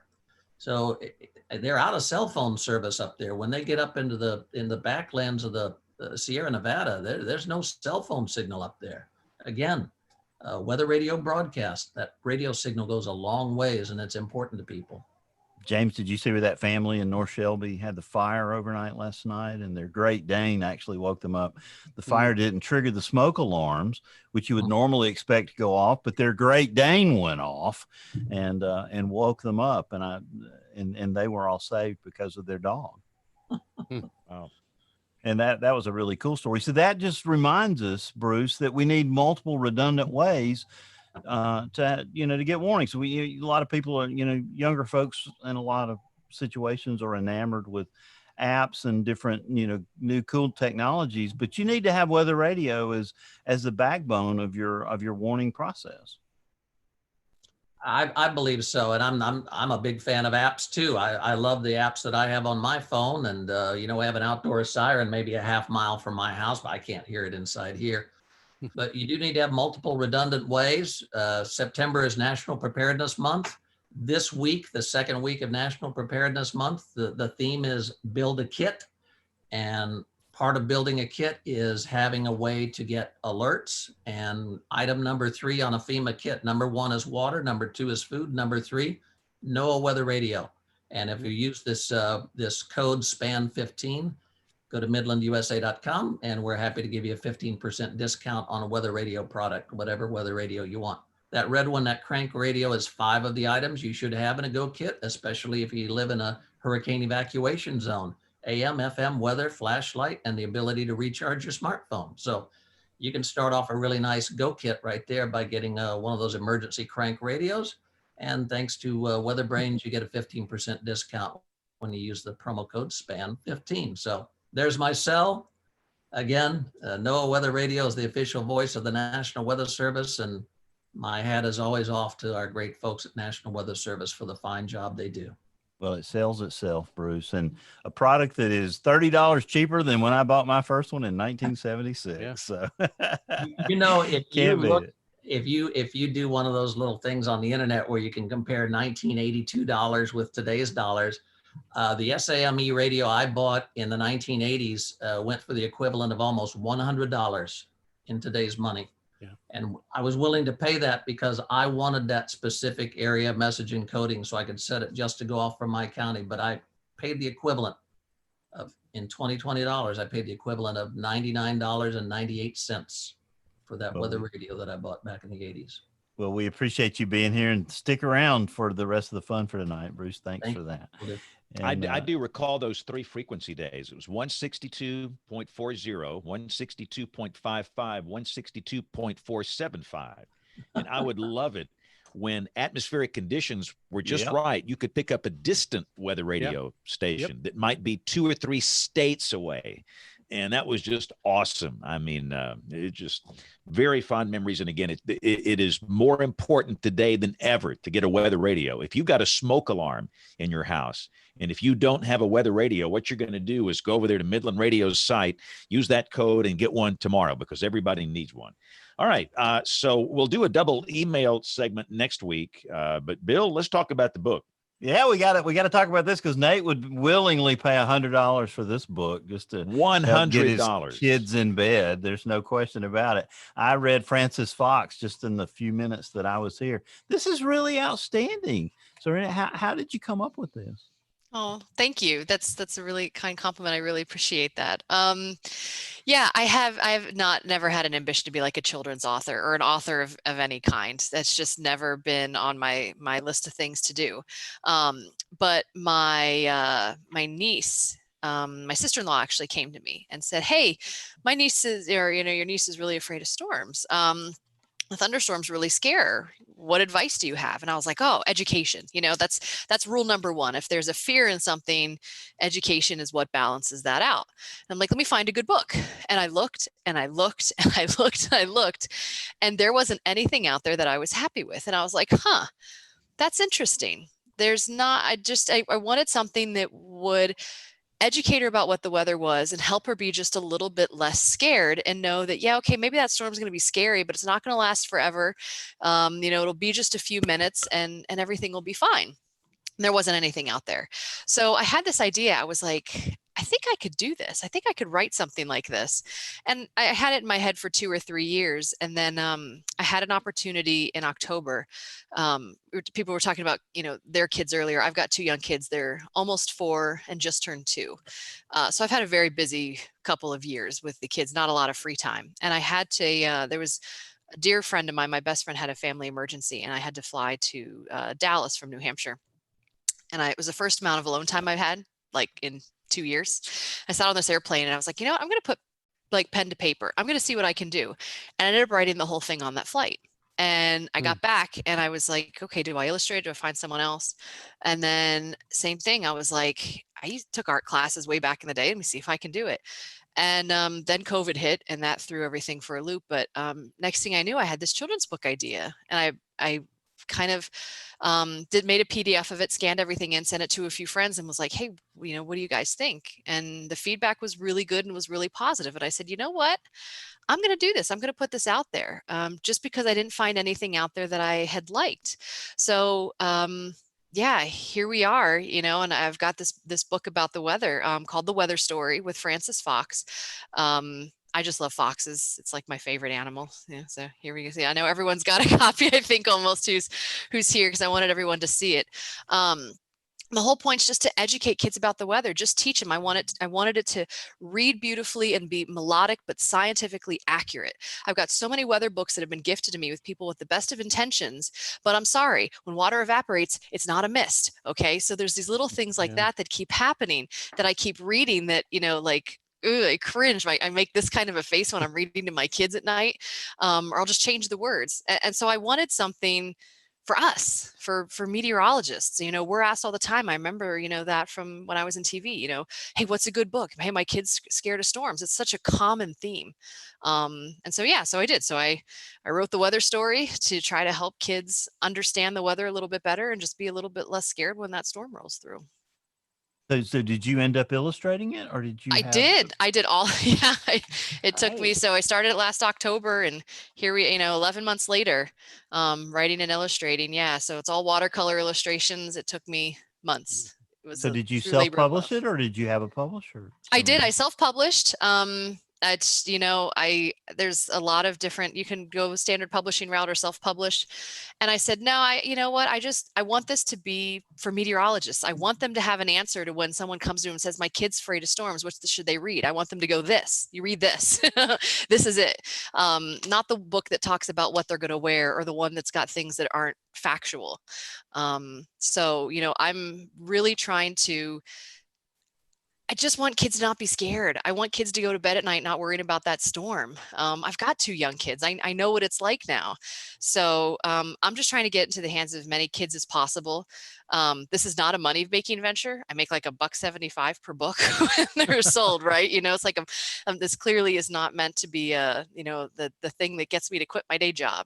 I just want kids to not be afraid of weather. I just want kids to understand, and I want parents to learn and understand too. I think there's a few things that people who aren't savvy about meteorology can get out of this. I think a parent's going to read this and go, "Wow, I didn't know that. That's actually kind of neat." So trying to get into the hands of as many kids as possible. And I think really the best way to do that is through you guys, through meteorologists, through people who can say, "Yeah, I know a good book." Or, when people have questions, or that nephew's born or something like that. I want it to be a resource for kids and parents. And I wish they'd had Francis Fox around when I was a kid, because I was scared of the weather, and this might have sped up a lot of processes. But I think you've probably hit on something that'll make a lot of meteorologists somewhere along the way, Cyrena, for sure. From Francis Fox, we appreciate you sharing that with all of us, and we'll pitch it. You've got a piece of Weather Ready Fest. You're gonna tell a story on there. Is it using Francis Fox as part of what you're what you're going to be telling on there?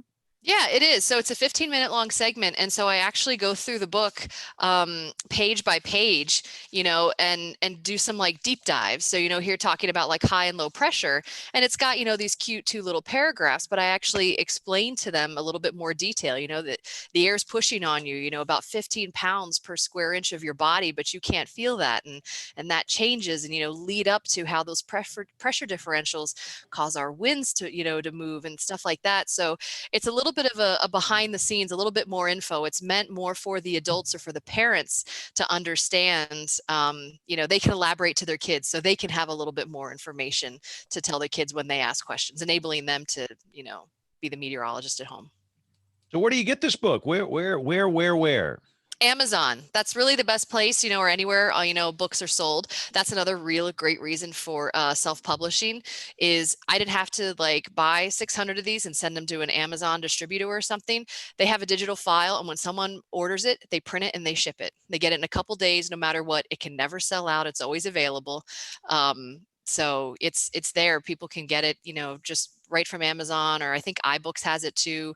Anywhere you get your online books, you're going to be able to find it. So you just have to Google or search for the weather story, because that's what I want it to be. I want it to be the weather story for kids. And are you going to do an audio version of this book? That's a really good question. I've thought about that. I don't have a marketing background at all, but I feel like there's opportunities. An audiobook would be really fun. I've thought too, what about a weekly podcast for kids? Look at the success you guys have had here with WeatherBrains. What about a 5-minute segment for kids where it just talks about a specific, type of weather and, makes it fun, and Francis Fox talks about it. I've got about 3 million ideas. And I, while working with COVID, a 4-year-old and a 2-year-old, having a spouse, all these things, but I've got too many ideas up here that I can execute on, but that's definitely one of them. You say spouse and 4-year-old and 2-year-old, and I hear voice talent for potential audio book voice. I don't know. I think I'm looking at it the wrong way. No, that's that's absolutely right. I want to know what she means by define success, would be my question, James. Define success for WeatherBrains. Exactly. Who knows? All right. So let's move on here to quickly the weather roundup. So we are at the climatological peak of the hurricane season. So we have Paulette and Renee. Where are they going? Recurve? Everybody in on that? Anybody disagree? Matt's our hurricane expert. So Matt, where are they going? I think Renee is not going to have a long, prosperous life. Paulette, it might be a little bit more interesting in terms of where it goes, but I think it'll probably stay out. Will it hit Bermuda? And that's a good question. It could come close. I looked at that a little bit earlier today, and close. Yeah, we've already talked about Invest 94. So what about Sally to be? That one is actually, so we actually do a tropical update every Tuesday at Space City Weather, and I wrote about that a little bit today. And, obviously, if it even gets to the Gulf, it's got, a million hurdles to get over in 12, 14, 15 days or whatever it is till it gets here. So, it doesn't make sense to speculate too much, but, as it comes west, I think a lot of it will depend on how quickly it can strengthen, if it does, or if it stays kind of like a middling, weak little storm. It can come further west. Give us a little bit more heartburn, but we'll see. I'm not particularly fond of where it's coming from and its latitude, but low latitude, baby. Those are trouble. Yeah, those yeah. I don't like the way that thing looks coming off the coast. But upwelling, what's the SSTs looking like in the Gulf, Matt? So as of at least after Laura, right in the immediate wake of Laura, I think we lost like 2 or 3 degrees Celsius of water temps. I haven't looked in the last couple of days, but I imagine that's rebounded a little bit because it's been hot as all over east of east of Houston and in Louisiana, unfortunately. So I know the Gulf is probably warmed up a bit, but it'll be able to sustain something. That's for sure. That's not really a worry, I don't think. I saw this Matt. discussion. Go, Troy. Well, Matt, I was just going to ask you a question that I was leading to a little while ago. I mean, if that happens, this has a lower latitude, as James points out to it, and you point out. But that thing goes into the Gulf. It's going to hurt us not to have that Lake Charles upper air sounding, isn't it? Yeah. I mean, sheesh, we would love to have one in Houston. We still don't understand really why there's not one in Houston. Lake Charles is kind of our crutch. So now we're really just kind of whatever. I don't know. We're flying blind here a little bit, but it would be nice. That's for sure. Well, they Don Connolly up at Texas A&M, they do some releases up on the A&M campus occasionally at the behest of the WFO at Houston. And we kind of were talking the last couple of days from some people at the Southern Region headquarters about maybe trying to see if we could move that launch vehicle maybe to Houston if something were to happen, and to launch out of Houston for a while. So I know that it's being discussed that, that maybe there's some alternatives if something does come that way, but I'm just a little worried about that. And also the fact that I don't believe we got level 2 data back from Fort Polk yet from radar. And we have the Lake Charles radar's history, at least the pedestal and the radar itself. So I'm a little worried about that as well. It's suboptimal. We'll just say that. And let me chase one rabbit. Again, I saw this discussion on social media today. So let's say we get to the Greek alphabet, and Alpha is a category 5 that strikes on the coast, and it's a major impact, high impact event, and the name would typically be retired. What happens? Do you retire Alpha? You can't, from what I understand. Why? Because it's a letter. You can't retire it. Nope. Now, we've never had to deal with that before. I imagine if we were to have a Hurricane Alpha and it was a Cat 5 that plowed through somewhere, that would be a conversation that the WMO would have to have. But as of right now, there's no procedure for retiring a letter of the Greek alphabet. Nope. And I'm not saying that's going to happen, but I'm just saying this is 2020, we'll see. I was going to say, can we just call it 2020 and everyone would understand? Be like, oh no, that was just 2020. Oh, okay. Well, and technically it's not just Alpha. I think it goes down in the books as like Alpha 2020. I'm not 100% sure of that, but I want to say that the year somehow gets tagged to that. So if anything was to be retired, it would be Alpha 2020. But how many of those Greek names did we use in 2005? Anybody remember? How far did we go? I think we got 6 in. Yeah, like Epsilon or. Wow. Yeah. Wow. Goodness. That was incredible. All right. Well, let's move. We got to do picks of the week here. In fact, I've got to go to the studio A here in just a second. So this is where we go around the room, the digital mahogany table here, and everybody shares something that is weather related. This can be a website, hardware, software, weather instruments, anything vaguely related to weather. So let's start with Jen, who is always on time with her pick. Well, I'm going with more on Hurricane Carla. The National Weather Service, Corpus Christi, has a great overview. This was as of the 50th anniversary. Overview of the event, the wind map, rainfall. They even have some interviews and different photos. So it's a great resource for this event. Awesome. And again, all of these links will be up on the website, weatherbrains.com. And we have a new look, a new theme, Bill, which we had to. Thanks to Scott. We had the Russians took over, that they injected some malicious code. So you saw some post about. Speaking of malicious code. Oh, no. I just took out the balls. You don't talk about the Russians, I'm telling you. Oh my goodness. That was too good. You think we'd learn one day. That's a thing of beauty right there. He's gone too. Night call never so that, but again, WeatherBrains. There he is. He's back. Yeah, the Russians heard that and they took me down. Just like that. I mean, literally, I said the Russians, and I saw this thing on Zoom. It says your internet connection is unstable. Wow. Oh my goodness. All right. And on that note, Bill, I got to turn it over to you because I got to go put on some TV duds and do TV. Okay, there you See ya, go. James. All right. I've So, had enough of how the Russians. how far did we get in this list before we lost it all? Me. All right, Jen, we got you. We got you taken care of. I'll go down the list on my screen. How about you, Troy Kimmel? What you got for us? Well, I start out or I end where I started out tonight. This is for Nate and for Kim. I had the opportunity in the last couple of weeks to talk to Jonathan Leffler, and Jonathan is actually the warning coordination meteorologist at the Aviation Weather Center, rather, up in Kansas City. Really nice guy. Naturally, I'd called to kind of be about something, and he got his IT people and they looked at it. But I give you a link tonight just to be able to see METAR data for the last 6 hours is the link I gave you. In addition to the TAF, you can see the terminal aviation forecast as well, the aerodrome forecast for individual airports just by plugging it in. And tonight I use Will Rogers International Airport in Oklahoma City, where they just started a thunderstorm here behind the front in the last few minutes.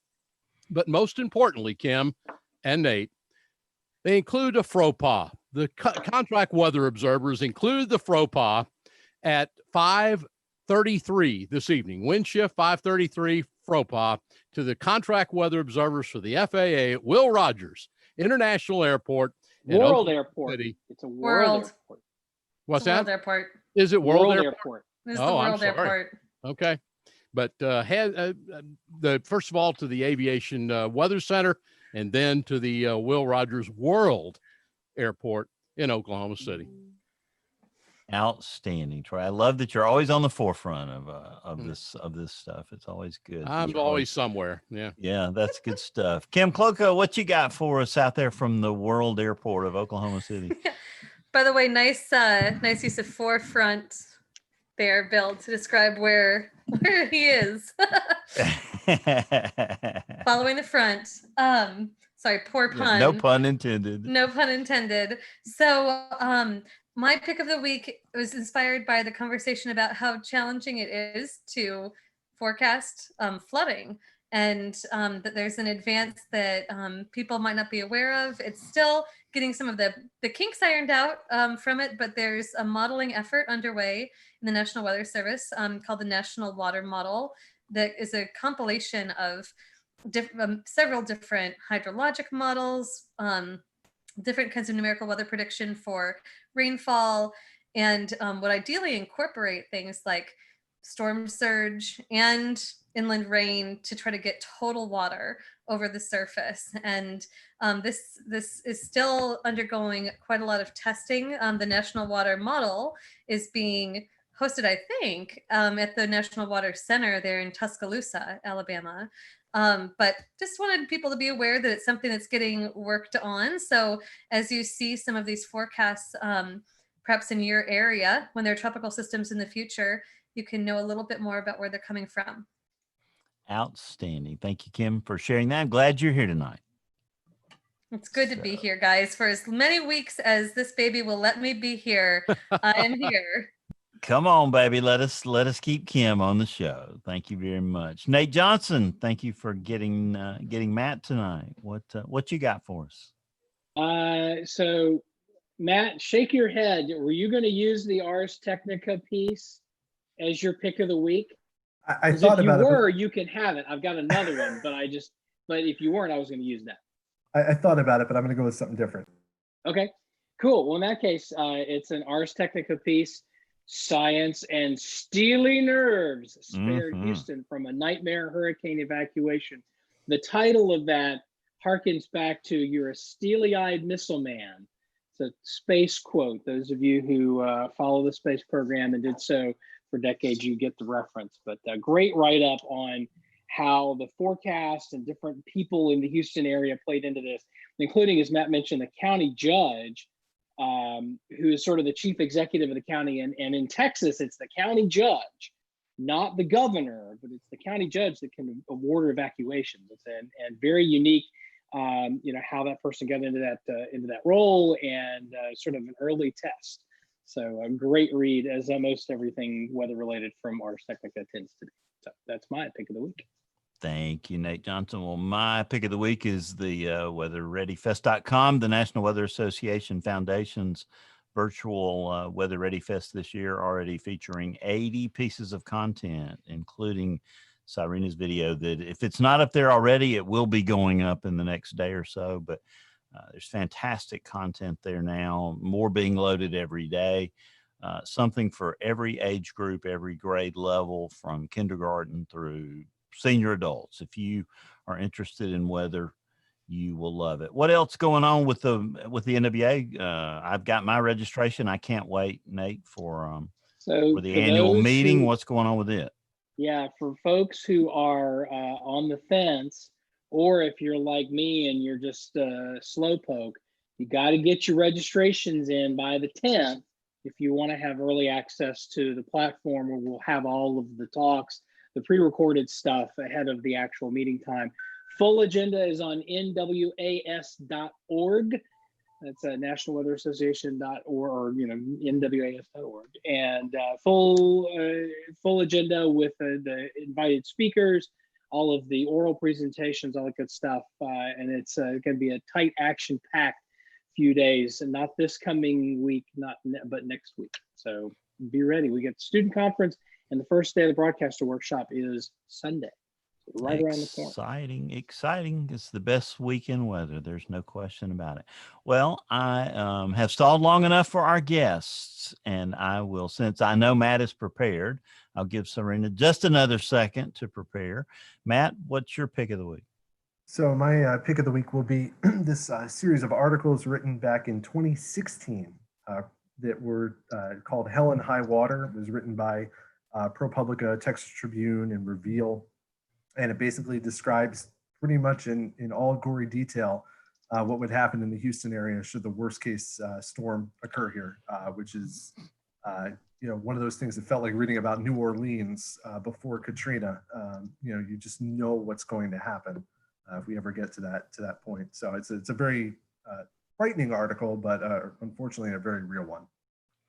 Well, we all remember those New Orleans Time-Picayune articles from the 1990s, and they were very prescient, and when we were reading them, we knew we were going to have to deal with it one day, so hopefully we won't for a long time. Bruce Jones, what you got for us?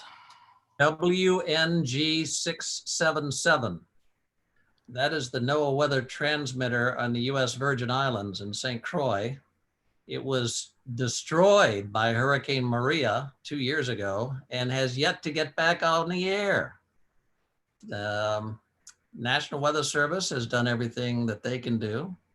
Last I heard, it's something to do with the governor's office at U.S. Virgin Islands, but this morning, one of the runs of the European model had a big hurricane sitting right over the U.S. Virgin Islands and Puerto Rico on the 17th of September. So, how long does it take to get a transmitter back up on the air? If you're a commercial TV or radio station, you can do it within 24 hours. Yep. Government moves a lot slower, but I just keep my fingers crossed that the St. Croix transmitter gets back up on the air on another tower somewhere, because the one it was on was completely decimated. Worse than that pedestal at the Nexrad Tower in St. Charles. It was worse than that. The pedestal was blown down. The concrete was shattered. That's how bad it was. But still, it's been 2 years. It needs to be back up on the air. Well, let's hope we don't have a repeat of Maria. That's for sure. That's great. All right, Serena, I've stalled as long as I can. I've polled all the audience members. What you got for us? No, yeah, that's fine. No, you know what? I'm going to take it back to what I asked Matt earlier about, and I've been really following the Cajun Navy on social media recently. They've had some really phenomenal pictures that I feel like you're not seeing in other places about what has happened post Laura, talking about the efforts that they're doing to help out down there and the things that they need to actually keep doing what they're doing. So that's going to be my pick of the week. Outstanding. So we thank you for joining us tonight. We're excited about Francis Fox and what all you're doing, and we thank you all for sending us a book. I'm sure Matt would appreciate one. So one of us, Yeah, Matt, maybe find that me, doesn't PM need me. one anymore. we'll send Matt We'll get one. you one too. Yeah, everyone here needs to have one. So All right, Troy, you're the official sergeant at arms of this show. Any more business we need to bring before this group? I would like to move, sir, that we adjourn this esteemed meeting. All right. I figured there are probably 7 seconds right there behind that. So I will take that as an official motion and tell everyone that WeatherBrains is the weekly netcast. It's all about weather. We've been doing it a long time. We're the oldest weather podcast. We're the original weather podcast. And I guess by some measure of success, maybe we're the most successful weather podcast by somebody's definition out there. But we, if nothing else, than the friendships and camaraderie that we've had over the past 16 or so odd years, it's sure been worth it from that standpoint. But until we get together next week, when we'll talk to Matt Haven and Taylor Sorallo from James's station here in Birmingham, I'm guest booking officer Bill Murray, telling you to have a great week and keep an eye to the sky, because you'll always have something fun to look at. Matt, Serena, thank you. Bruce, thank you for joining us. Thank you. Good to see everybody. Take care, everybody. Y'all have a good week. Okay. Bye. Bye.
quiet for just a moment.